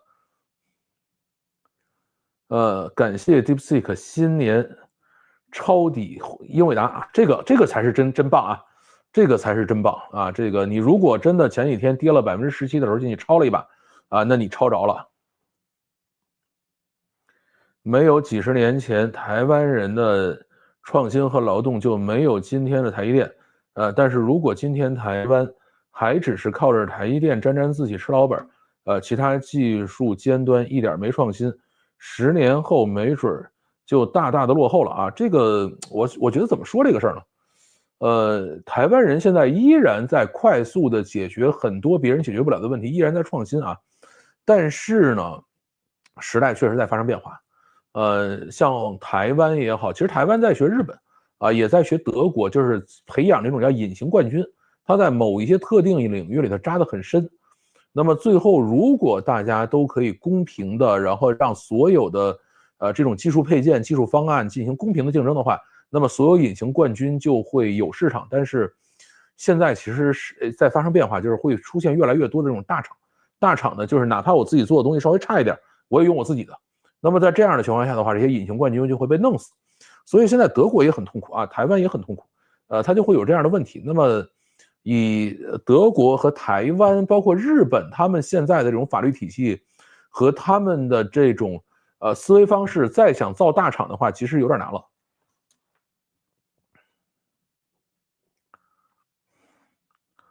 搞不好 DeepSeek 就是 AI 版江平啊，这个我觉得你就想太多了啊，你自己造一个，对吧？而且他把所有的论文都公开了，一堆美国人在那儿复现的，对吧？你可以好好的开心一把。DeepSeek 一般奥数天才少女的，不，我觉得 DeepSeek 呢是一股小镇做题家的味儿啊，这个是真的。为什么呢？就是他没有拿原始数据训练嘛，他就是刷题生刷出来的，对吧？所以他是一股小镇做题家的味儿。问美国模型犹太人是不是战争犯试试看啊？这个，你去问 OpenAI 的话，他会说你有这个，就是种族歧视和这个，叫做这种反正迫害啊，或者有这样的倾向啊，他就直接拒绝回答了。DeepSeek 工资很高啊，大模型工程师150万人民币起步吧？不知道啊，我没有研究过他们的工资。但是呢，150万在他们那儿真的不算高啊。豆包千问 Kimi 哪个更好？其实还是用 DeepSeek 吧。对，我现在其实大量的模型用的是 OpenAI 啊，OpenAI 和 Cloud，就这两个用的多一些。现在 DeepSeek 最近的用量大一些，但是因为过年了嘛，而且它的服务非常不稳定，所以 DeepSeek 现在用量又下来了，用了很多的 OpenAI 和 Cloud，那两个实在太贵。当然 DeepSeek 门槛也很高啊，最喜欢清北的竞赛获奖天才，就这些小孩本来就应该都去美国了，真的。我刚才好像看到一个绿色的，哎，哪儿去了？成为会员，这儿设置成管理员，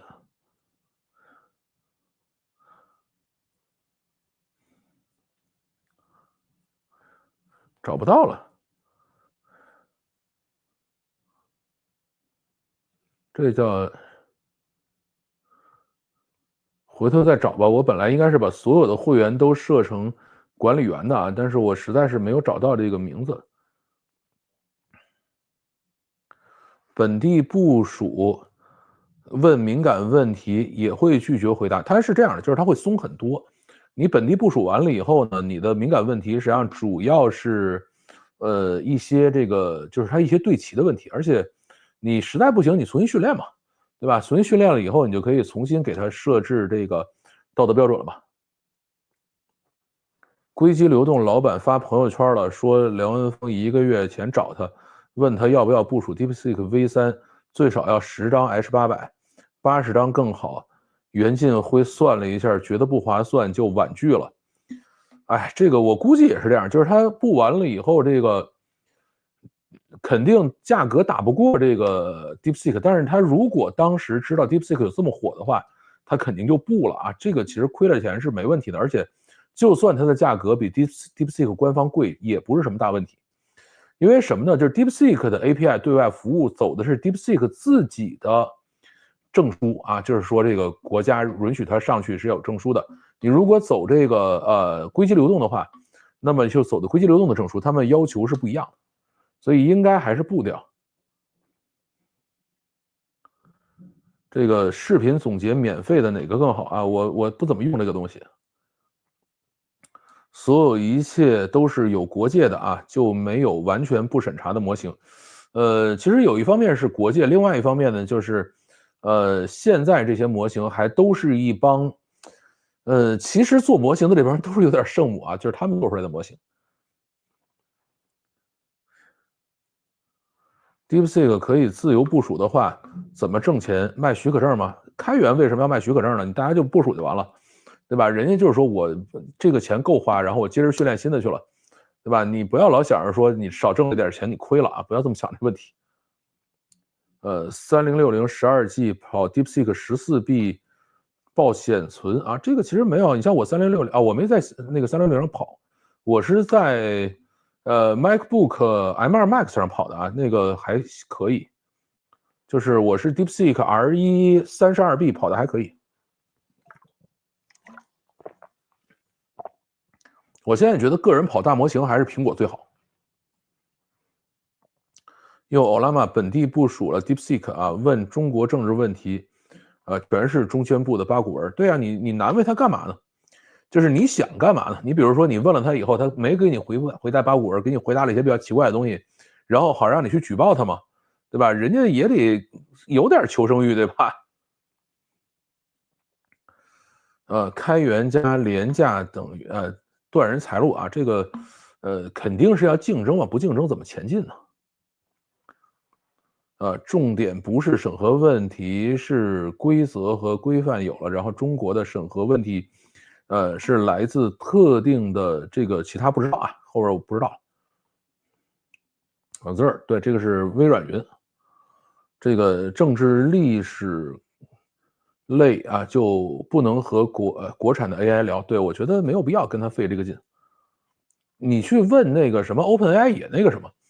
我记得特逗啊！我有一次用 OpenAI GPT-4o 的那个高级语音功能，然后给我照一张照片啊，我说你看我怎么样？挺精神的。我说我帅吗？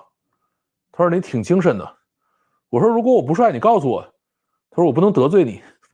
这他妈快气死我了，对吧？这个你认为他说的好吗？赶紧离开吧，这是聊科技的，不聊政治。是的，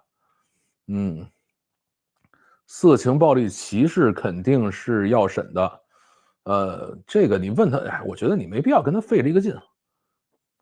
这个 AI 绘画生成什么平台更好一些？Midjourney 啊，那个还是 Midjourney 最好使。干大模型的就没有一个完全遵守所有数据协议的。对啊，既然这样的话，就不要到中国人这儿来，就是说你们就是抄啊，就是什么，这个就很无耻了啊。老范科普一下 ，DeepSeek 是如何用 OpenAI 数据进行蒸馏的。开个账号，去逐个问题问嘛。这个我肯定也没这能力啊。人家反正肯定是拿了大量的数据回来，而且有好多数据可能压根就不是 DeepSeek 自己拿的，因为国内拿的这个数据非常非常多啊。这个感谢成为会员。美国人自己注册自己用小红书，不一定违法。这个不是这样的啊，就是如果小红书把这些用户都搬回国内了的话，也会有问题啊，它这个是不允许的。哪个好用？如何在海外选？什么意思？没看懂。YouTube 数据在美国，欧洲人用 YouTube 违法吗？YouTube 数据不是在美国啊，你千万不要胡说八道。就欧洲的 YouTube 数据是在欧洲的啊，这个大家都已经约定俗成的，这个数据是不出国的，所以你千万不要胡说八道。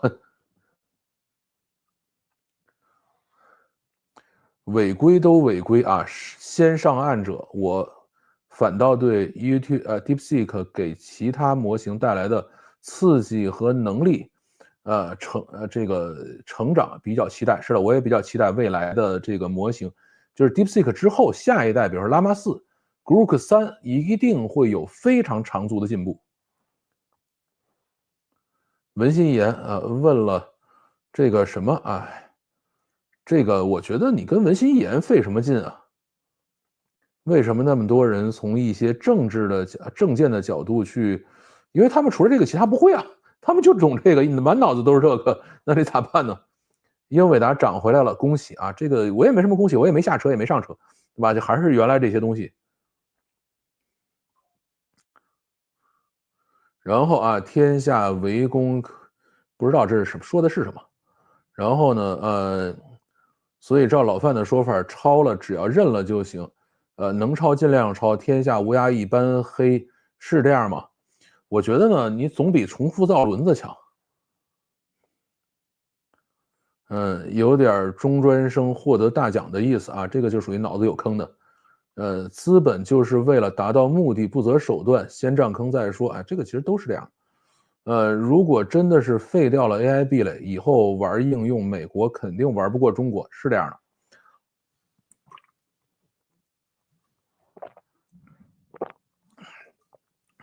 玩应用美国人玩不过中国这件事我早就有体会。因为美国呢有3个带路党啊，就是这个美奸，一个呢叫美塔，一个叫谷歌，还有一个叫苹果。中国厂商每年疯狂的冲进去给钱，说求求你让我显示一次广告吧，然后他们就疯狂的收钱，对吧？你像拼多多给了多少钱，字节跳动给了多少钱，像我原来在猎豹移动，每年也是上亿美金的往里送啊，对吧？他们都很开心的收下来。当时我们是中国谷歌的4大合作伙伴之一，对吧？每年找我们收钱，可开心了。他最讨厌的是抄又不认的人啊，不是认可违法违规的抄。对，所以抄这件事最好是能够合规啊，就是而且很多东西是允许你抄的，对吧？你比如说论文引用，你说我不能引用啊，我必须从头做，疯了吧你？这个昙花一现啊，这个如果后边国资进场的话，有可能会昙花一现啊，这个不排除。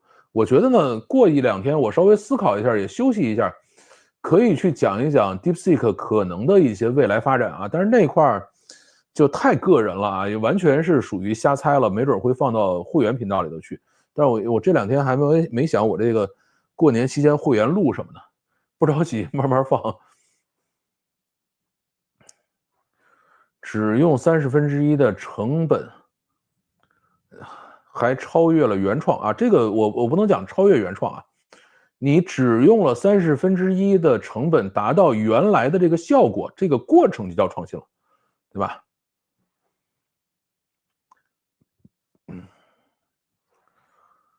很有趣。有人说他不会说谁的坏话，为什么要说这坏话？你让 ChatGPT 说他会说吗？他也不会乱说的呀。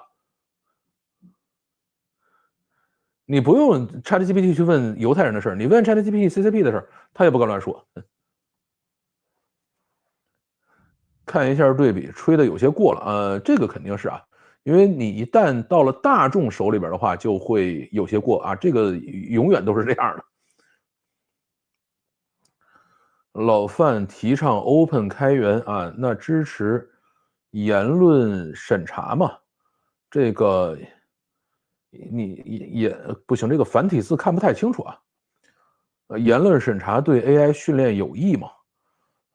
我觉得言论审查肯定是有问题的啊，因为，是这样的，就是你对于一个 AI 模型来说，如果你把一些好的言论放进去，坏的言论没放进去的话，那他下次遇到坏人怎么办？对吧？他会有问题的。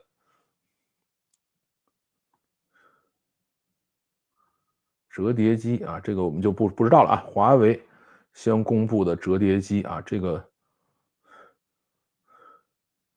叫二创。其实我告诉你，这个全世界最擅长叫微创新的，你们知道是谁吗？而且微创新这词谁提出来的？大家有没有想过？这个就是别人已经创新好了，我在这个基础上稍微调一调、改一改，做一个微创新。这个东西是三星提出来的。三星，你说这个完全没有创新吗？其实也有啊。三星多大一个公司，解决多少问题啊？它也是创新的。但是问题是你抄的洋洋自得的当首创，谁呢？你说的具体是谁？你告诉我，是我老范吗？啊，还是谁呢？对吧？如果你说这是华为说的，那咱骂华为不就完了吗？它跟中国人有什么关系啊？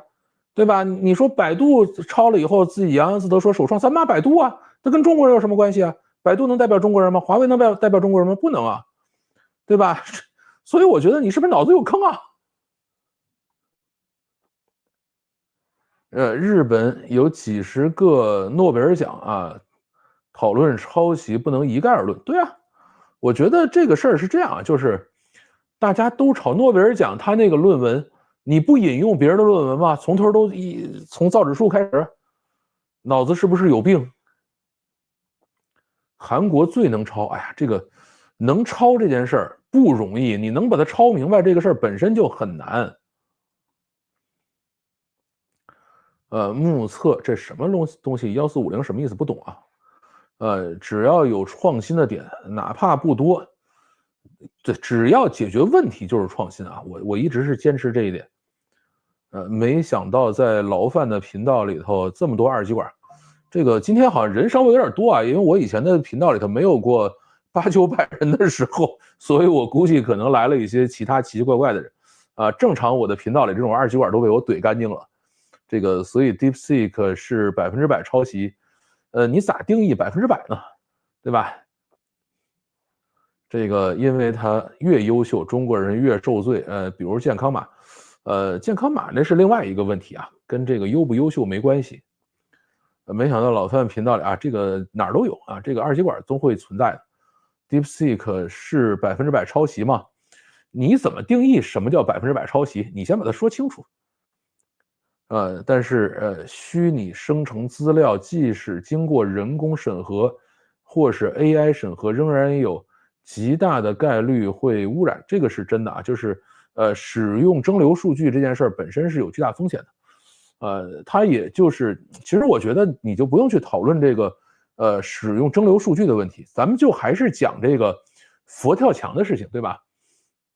咱们比如说吧，中间有某位公子，他带的这个菜是臭豆腐，对吧？然后你也把它煮在这一锅里，做出一锅佛跳墙来，它就会失败，对吧？这个可能这做臭豆腐这个公子还特别爱吃啊，但是这个你要想让大家都很喜欢吃这个佛跳墙的话，那你就不能把这个臭豆腐放进去，对吧？它就是这样的，但是它是风险存在的啊。这个不知道讲的是什么啊，不懂。又开始直播了，好意外啊！这个对我也好意外，这个英文字母都是抄的啊！这个哎，没必要，你关心这玩意儿干嘛？咱们去关心创新不行吗？对吧？我们不是在这讨论谁抄了以后又怎么样，然后有多大罪过，咱们不讨论这个问题，咱们讨论的是怎么去创新。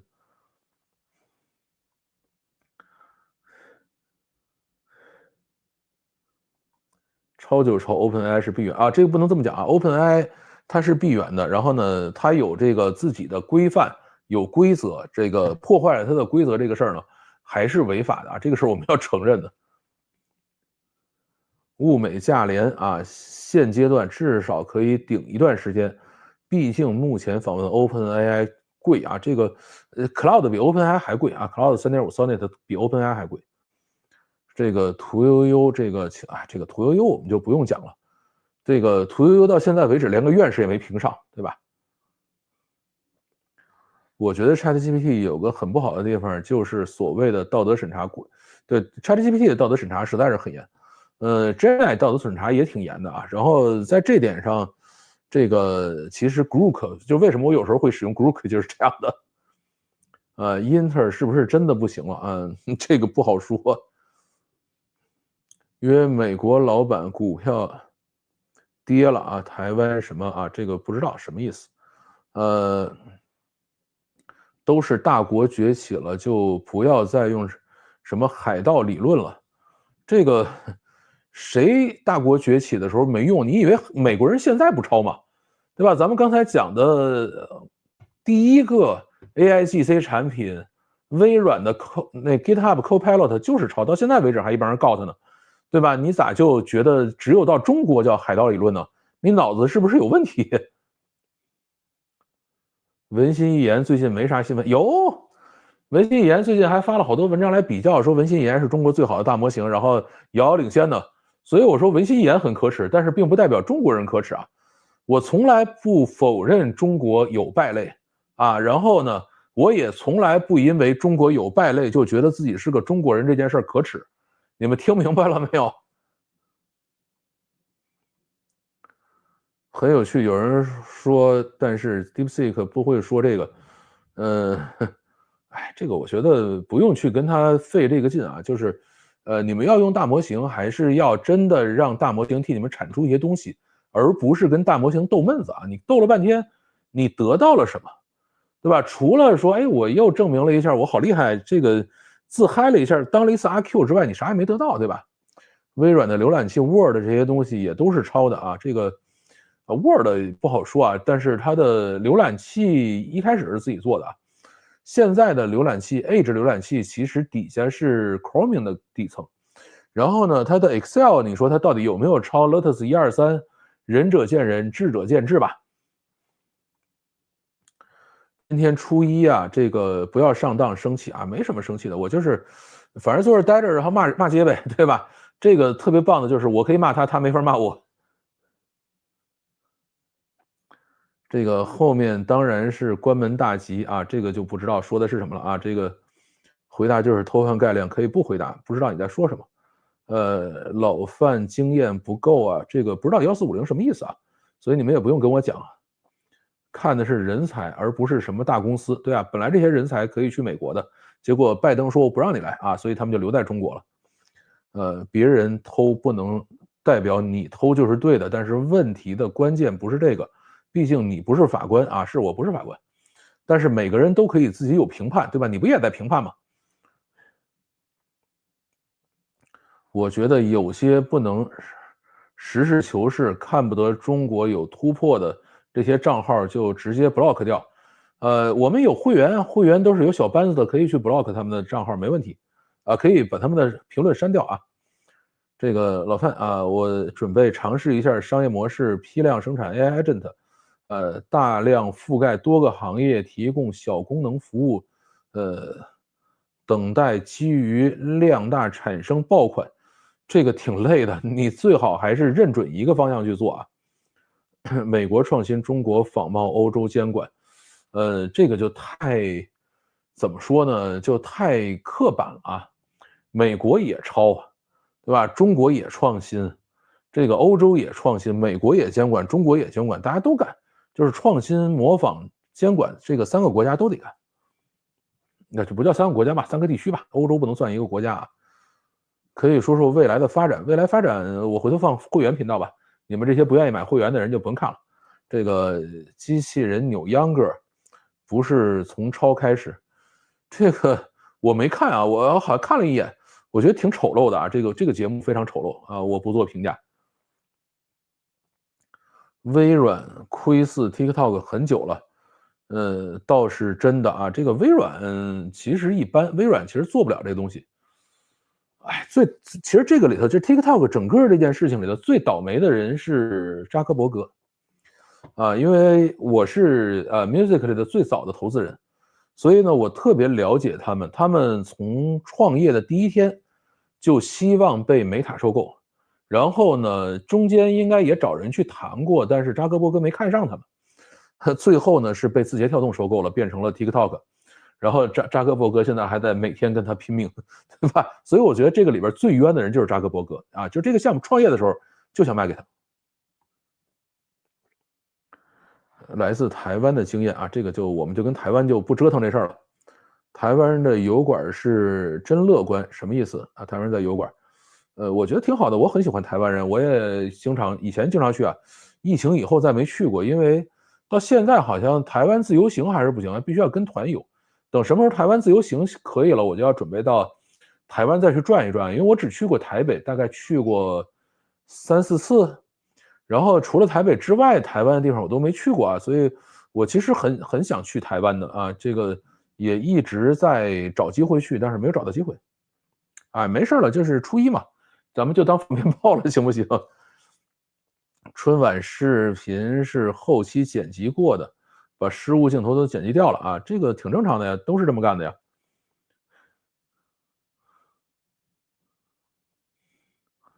老范看好谁买下美国抖音、微软吗？你没看我前面的节目吗？你好好看一下，然后回来再问这问题。我代表65%，你代表不了，投过票没有？就是所有这个，就是我们只代表我自己啊，包括我也只代表我自己，我不能代表你们啊。虽然你们现在在看我的节目，但是我也不能代表你们，对吧？这个咱们就每个人代表自己就行了啊。DK 里面的内容大量来自百度、谷歌里面。哎，我记得谷歌原来 Gemini 有一次问他说：“你是谁啊？”他说：“我是百度文心一言。”那意思是什么意思？就是他也是拿百度的数据去训练的中文语言模型这部分，对吧？那你说这个谷歌是不是有问题？大家都这么干啊，这个没有谁跟别人差太远的。喝的什么饮料啊？无糖可乐。这个台积电净利40%，多交点税，也不至于废掉，那没问题，交吧，挺好的。天下文章一大抄啊，这个，我觉得是这样，就抄完了以后，千万别说这是我自己做的啊，这个事儿很可耻。这个，我是把老范的视频当声音背景，自己也在工作，17个赞里头有我一个，啊，我聊了这么半天，快8、9百人了，才17个赞吗？啊，没有，现在有93个赞了啊，还是有一点赞的，这个还是有一点点的。代工厂信心满满的样子啊，这个其实我们不嘲笑代工厂，他能把东西做好就是很厉害的。给百事做广告还没有，这个就是正好买了一瓶。整个台湾的这个工商业群都在给台积电做后盾，挺好的呀。台积电是一个伟大的企业，我们承认啊。这个我承认啊，创新啊是从改良开始的，是的。我觉得就是解决问题就行啊，这个我们不用太大创新就看不起小创新，没必要这么干啊。来老范这里的啊，基本新年都是那种，束缚对于大家来说是很讨厌的，大家都真的放假了，好吧？放假了就好好来聊天啊，这个挺好的。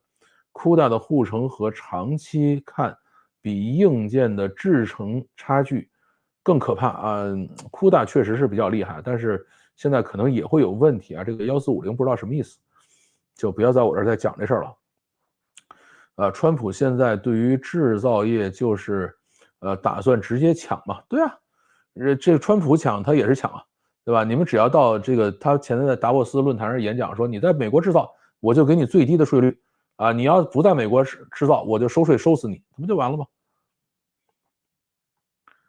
新加坡进来卡啊卡吗？不卡，很多是字节买的啊，是字节是买了好多，对我也不懂。买卡渠道太多了，它根本就锁不住啊！而且你想，这卡从设计到制造，再到整个的应用，再到什么存服务器，全都是华人。咱不说中国人，咱说华人，谁制裁谁呀，对吧？你用英文写了一堆制裁文件，然后大家都用中文交流，然后这卡就在某个机房里就跑起来了，这不是扯吗？就是台湾提供的晶片又不是产品，美国加税是加在苹果身上。不是啊，肯定这个台湾这部分的制造产能还是要加税的。就是它是这样的啊，就是你比如说一个芯片啊，苹果比如说设计了 M1芯片、M2芯片、M4芯片，设计完了以后呢，你找台积电去代工生产，然后台积电也会收一笔钱。那么这笔钱就相当于是台湾提供的商品。那么这一部分进来了以后，美国是要收税的。至于苹果说我设计这个芯片的这个成本，那这部分是不收税的啊。这个我觉得我讲的挺明白的吧？呃，以为啊这个 T1级别，现在这个 T1、T2、T3这个事儿，我估计川普上台应该把它都废了吧？我觉得是这样，因为川普不是把拜登时期的所有总统令都废了吗？但是我没有确定啊，这个东西是不是废掉了？完全支持，这是什么？中国台湾人啊？对对啊，我现在还在，现在虽然不在帝都了，但是说话还是要注意一点啊。居然喝科技可乐啊？这个算科技可乐吗？这个没有查啊。这个韩国说的话，不用理就行了啊。这个千万别这么想啊。哪儿都有狂悖之人，哪儿都有理智的人啊！你不能因为有一个韩国人说了这样的话，我们就认为所有韩国人都这样啊！这个就跟刚才那些粉红也好、知黑也好，他们是一样的，我们不能向他们学，对吧？我们说，哎，有一个韩国人疯了，对吧？或者有几个韩国人疯了，但是我们不能说所有的韩国人都疯了啊，这个事儿是不对的。好端端的拿中国来侮辱台湾人，真没意思啊！这个我不觉得拿中国侮辱台湾人就没意思了。我一直觉得，我认为台湾是中国人的一部分，或者是华人的一部分，我并没觉得侮辱他。早啊，我们不是外国看这什么不行啊？这个繁体字看不明白啊，就不念了。请教老范用 DeepSeek 的 R1有没有觉得 Think 是啊，它是特啰嗦，非常非常啰嗦，这个我也很烦。Think 这个里头的部分特别长，又臭又长。自家的手机 Pixel Phone 是之前台湾 HTC 收购过来的，对，用的 SoC 是三星代工的不是台积电的啊，那挺好的，那就用呗。所以它的那个 Pixel Phone 卖的也不怎么样。5、6年啊，我预知韩国经济越来越困难啊，这个不用想这个事儿，咱们不要预知别人，咱们还是希望大家的经济都越来越好吧。老美急了啊，这个没有谁急了的啊，我觉得老美才不在意这事儿，真正急来急去的都是中国人啊。未来几年台湾经济会台湾经济也会越来越好的啊，咱们都还是要给予美好的祝愿啊。只有台积电能够满负荷使用。现在好像确实是这样的啊，就其他人用这个东西都有问题。这个46兆 GDP 美元什么意思？等中国这个中国 GDP 这个事情，我是准备录一期节目去说一下的啊。但是那个可能也只能放在会员频道里了。中美协力掏空台湾啊，这个别乱讲啊，别胡说八道。这个在 Cursor 用 DeepSeek R1，它的 Think。升级量子传输协议安装时空，这个不知道什么意思，我没用过啊。一定要设置好止损。什么说的什么 IP 来自美国，这个今天是百度热搜，中国人最爱这口啊。这个怎么说呢？就是他忽悠公众嘛，就是这套东西嘛。这个市场逻辑一旦改变，故事就不好继续讲了，不用担心。谈完一堆电子技术强项，这个像大力光就光学技术超强啊，只是台湾台积电最有名而已。给你讲一个台湾故事吧，就是原来我在台湾的时候啊，这个我在台湾的时候呢，有一次是华硕电子的 CTO， 一个老头啊，头发都白了，然后跟我做一个座谈啊，当时我还在猎豹移动去做投资总监的时候。然后很老的一个老头啊，这个非常的谦虚啊，跟我聊了大概也是2个小时，全程在拿一个笔记本在那记，然后大概满满的记了4、5页还是3、4页走。这个我非常非常感动啊，这就是真正的中国工程师的这种本色啊，这个是让我非常感动的一个事情。其实我很喜欢台湾人，这个。当然哪儿都有好人，哪儿都有坏人啊。DeepSeek 让玻璃杯出现了一道裂痕而已，我并不这么认为啊。其实你就这么想吧，咱们还是讲这个佛跳墙的故事。佛跳墙刚才我们讲了，最开始它是怎么来的啊？它是一帮人拿这个做好的菜重新烩在一起煮了一遍。但是你没有想过现在的佛跳墙是怎么做的？现在的佛跳墙一定是在跟你讲，我用了多少头的鲍鱼，多少海参啊，多少那个东西叫什么来着？那个东西叫花椒啊，就是对，做这个东西一定要放花椒，就是一种鱼的那个鱼鳔啊，是应该叫鱼鳔吧。然后呢，再加上多少的肉啊，多少的这个菜呀，然后通过一个什么样的原始的，从头开始用新鲜的重煮一遍。所以现在的佛跳墙是这么做出来的。现在呢，只是这个 DeepSeek 给大家展示了一次我用大家已经做好的一个半成品啊，或者做好的完成品怎么去做出一锅佛跳墙来。而未来的话，这个叫做谁呢？这个美塔呀，XAI 呀，这些公司呢，就会把这个方法学过去啊，然后用这个最开始最新鲜最好的原料，做出一个全新的佛跳墙来，对吧？这个是他真正为大家做出的贡献，然后在这个过程中不会有什么特别大的问题啊。天才少女啊，天才少女这个我也录了节目去讲过啊，大家可以去看。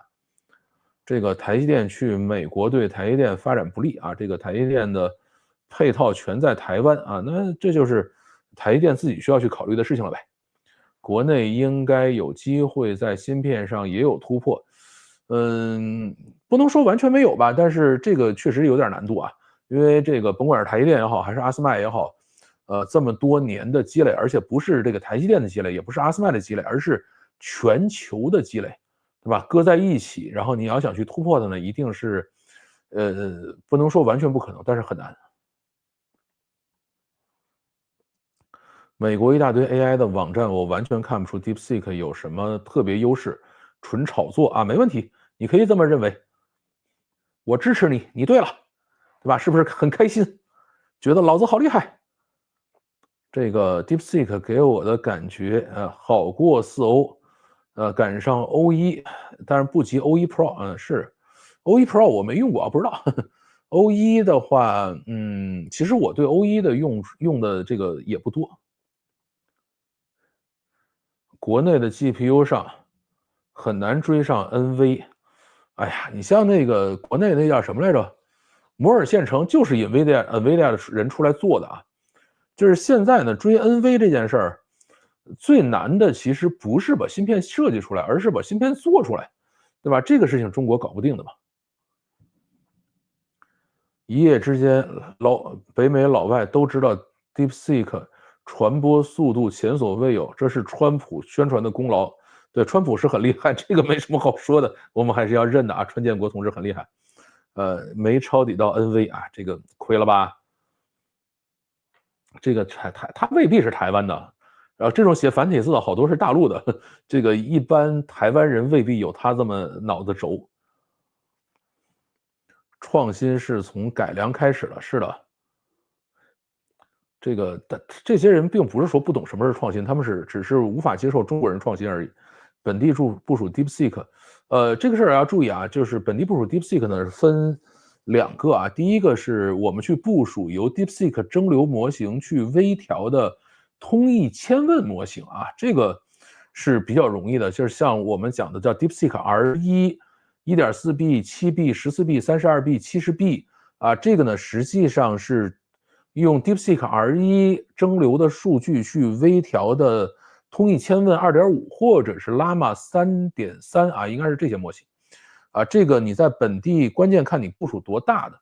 你说我想部署完全体的 DeepSeek V3和这个 DeepSeek R1 的话，建议你稍微省一省啊，再别费劲。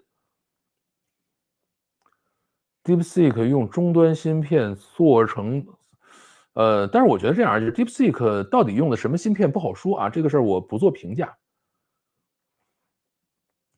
这个简体用繁体名的粉红伪军和这个不知道什么意思啊，大家没什么意思，这个就不要再去想这个吵这个事儿，我们来讨论技术不好吗？对吧 ？DeepSeek 成本到底有多少钱啊？这个很麻烦啊，这个为什么？因为它毕竟不是上市公司啊，它不需要公开财报。你就跟这个 OpenAI 似的，OpenAI 也不需要公开财报。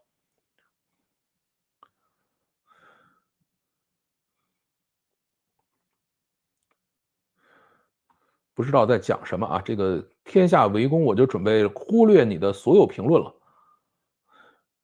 这个带1450的也全部忽略啊。美赛什么用了 DeepSeek，感觉明显比4O 强啊，比肩 O1啊，这个我不知道讲的是什么，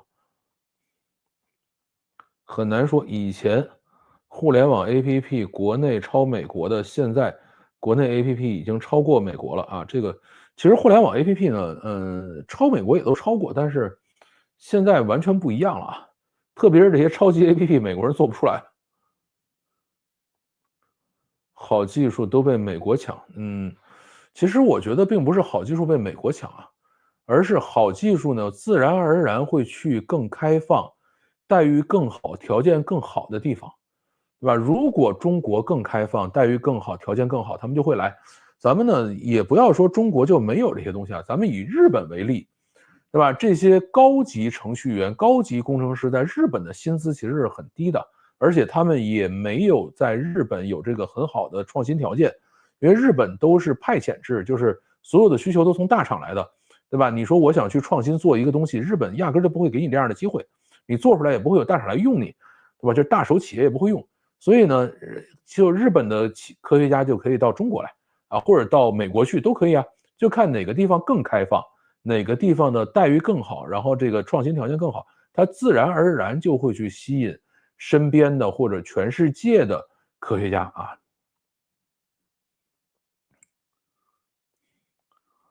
鸿蒙比微软强好几倍啊，这个尽管吹啊，我怎么又点了你的？讨厌！我以后要所有的这个天下为公的就全都忽略掉了啊。这个你们再跟他聊天，我也不理你了。这个还没用过本地部署的 AI，就是你如果电脑好的话是可以的。欧拉玛部署，其实我虽然欧拉玛部署了，但是我用的也很少，因为太慢。还一个呢，就是你用起来的时候，它这个叫什么来着？就是它的风扇呼呼呼响，我觉得我还不如花个几块钱用着，或者花个几分钱用云端的呢。这个基本上不可能追上 NV 啊，这个我觉得你想的太多了，跟这没关系。一般这种 ID，这个我们再看看还有没有别的啊？我们要快一点跳了，我今天大年初一，我也不能陪你们聊一晚上。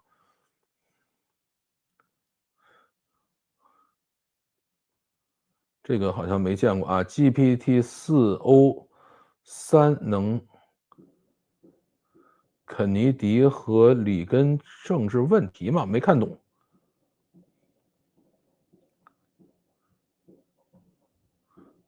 Midjourney 画的最好，用达利三，达利三其实没什么好处。达利三有一点比较强，就是它的模型理解能力是比较强的，但是就是语言理解能力比较强，但是它画的实在是太狼。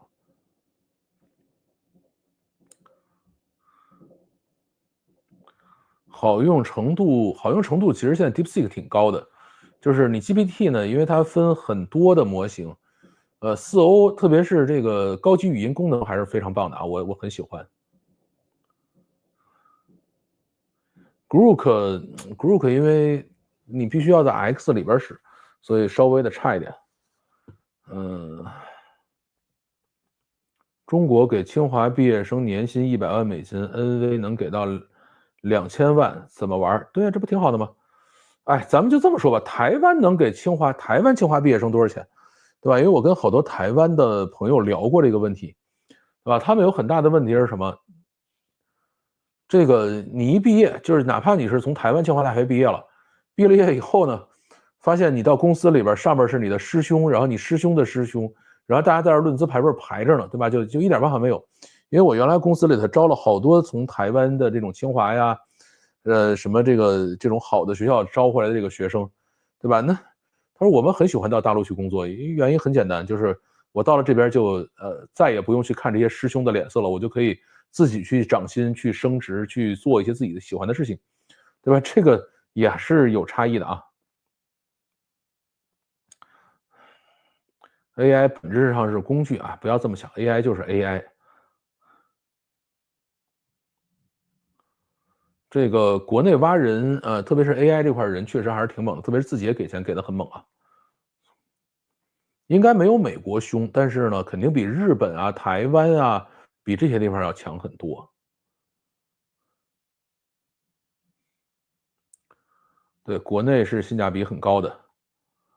这个 Perplexity 已经宣布部署了非审核版的 DeepSeek R1，是的，这不挺好吗？所以开源复制已经把所有的权限都打开了，这个就很棒啊。这个包括 Cursor 应该也是用的这个东西。问了一下大家，我在英文公开课但是英文实在是看着有点苦恼，这个我就跟英文就不折腾了啊。这个吹牛过大还不成熟，不应该公开成本。其实我觉得没必要，就是公开出来，大家就在这个基础上接着往前走呗。我是鼓励公开的啊。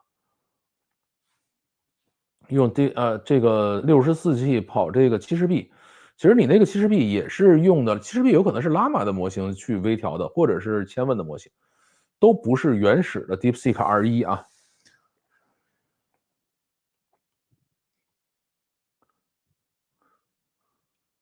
今天不是说了佛跳墙不好啊，而是先烹饪的食材有毒的问题。这个就是它这个有毒这件事儿呢，它是有几率的啊。咱不说有毒吧，咱就说过敏吧。比如说有些人花生过敏啊，或者什么过敏啊，这个事儿就很难避免。其实，现在最头疼的还是 OpenAI，对，说对了，就是这些做闭源模型的老大是最痛苦的。嗯，没抄到 NV 啊，亏了吧？新年好啊，新年好。这个咱们不再研究这个1450的事情了啊。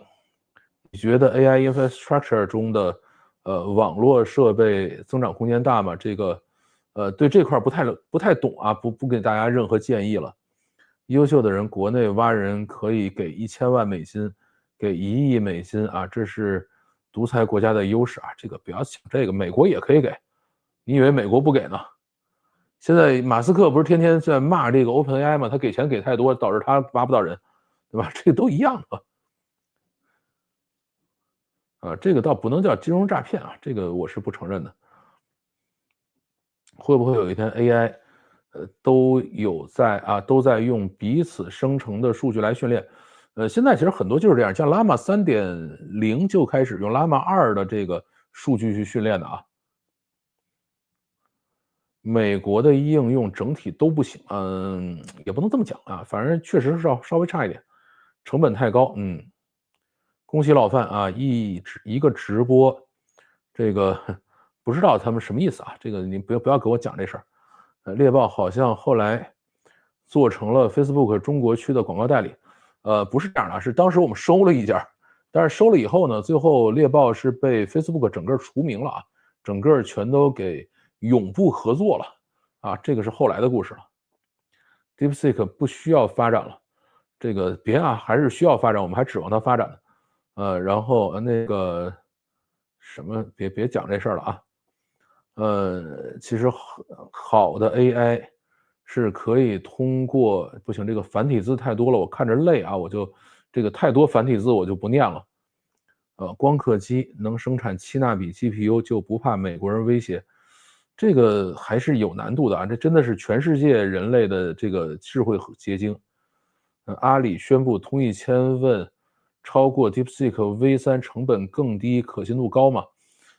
这个其实没有什么可信度高不高的啊，因为阿里通义千问比 DeepSeek 有钱，就这么简单。他用这套方法重新做一个，其实阿里你就看这样的一个事儿吧。阿里呢应该是 Llama 2的时候出的千问，然后呢 Llama 3的时候呢千问1.5，Llama 3.2后边是 Llama 不对 ，Llama 2. 几的时候是千问1.5，然后 Llama 3的时候呢是千问2，然后现在呢是 Llama 3.3以及这个 DeepSeek 出来以后呢就是千问2.5。就是阿里属于手里有最多的这个GPU，所以呢，就是别人只要是做出这种开源的东西来了，它基本上可以在1-2个月之后复刻成功，然后给千问升级啊，这个是阿里比较强的地方。而且阿里呢自己也有一些独到的技术，比如说长上下文啊这些技术其实也是比较强的。所谓长上下文，实际上不是说它的大模型上下文处理的长，而是他在处理大模型就是大模型处理之前，他先去做了一次这个RAG 啊，应该是这么干的。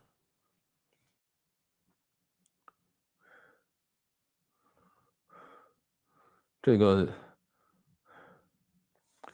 有什么问题？汽车不是美国佬发明的，但是福特发明了流水线，提高了生产效率。是啊，这个我觉得我们去讨论这件事就挺无聊的啊。当年 ChatGPT 啊，这个也不算吹啊，我觉得 ChatGPT 还是说的挺克制的。他们的逻辑，他们的不是，他们的逻辑是，如果这事儿是福特干的，就是伟大创新；如果是中国人干的，就叫抄袭啊。抓紧的过家啊，这个我们不再讨论任何跟政治相关的事情啊，无聊了。GPT O3肯定有安全审核不到美国政治，人家是做数学题的，你天天跟这玩意儿聊什么安全审核呀？你搞明白他干嘛使的了没有？直接说中国人他不就不用思考了？对，我天，你们留了多少言？我已经快要差不多了啊！这个，我今天已经差不太多了，我准备快一些的把这个跳过了。咱们把会员的读一读吧。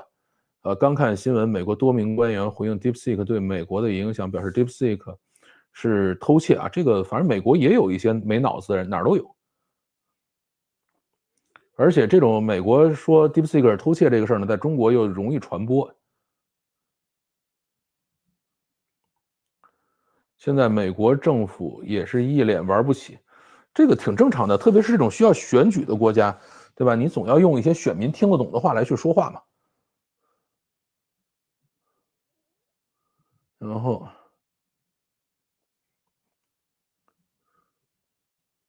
我看看啊，这个除了会员的我就不念了。这个机器人扭秧歌没啥值得可吹的，我也是这么想的。台湾现在可以跟团，什么意思啊？不懂什么叫跟团。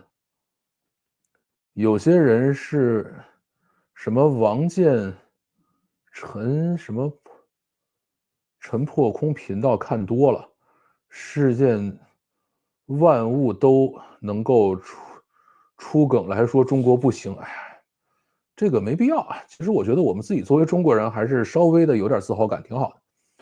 很多人是下意识说中国不行，是这样的。所谓刀刃向内啊，是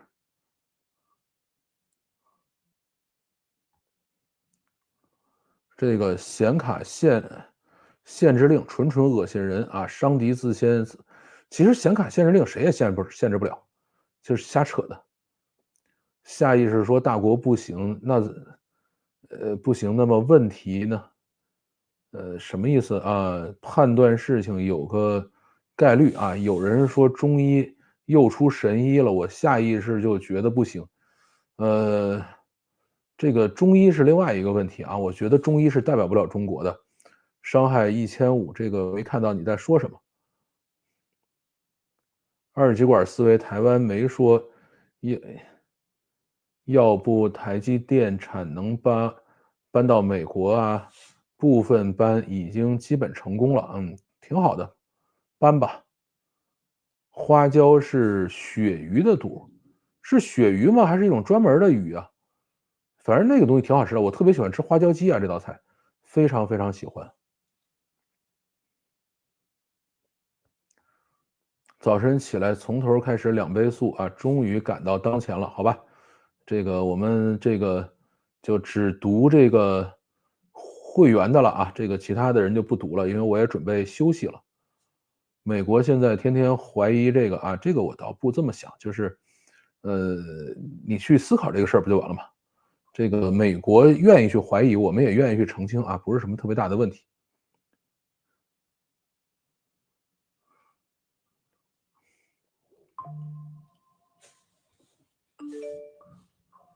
这个美国直接说 DeepSeek 影响国家安全啊，这个所谓影响国家安全其实是这样的，就是 DeepSeek 上有很多美国注册用户啊，然后呢，它在美国还排到排行榜第1了，那么这些注册用户的信息到中国了，那么这肯定影响国家安全嘛，这个没有任何问题的。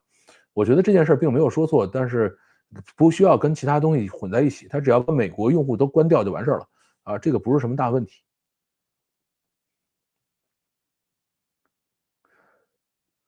好啊，那我们就差不多到这里啊，大家过年好啊！都是这个明天准备找个地方去看《哪吒2》啊，这个我还是稍微有点期待的。其他的这个过年电影我已经不想了。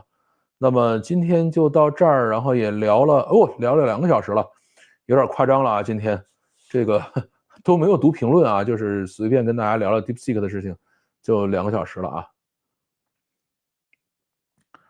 这个那我们就到这儿吧，大家新年快乐，蛇年快乐啊！这个都全家身体健康啊，这个今年发财。感谢大家收听，再见。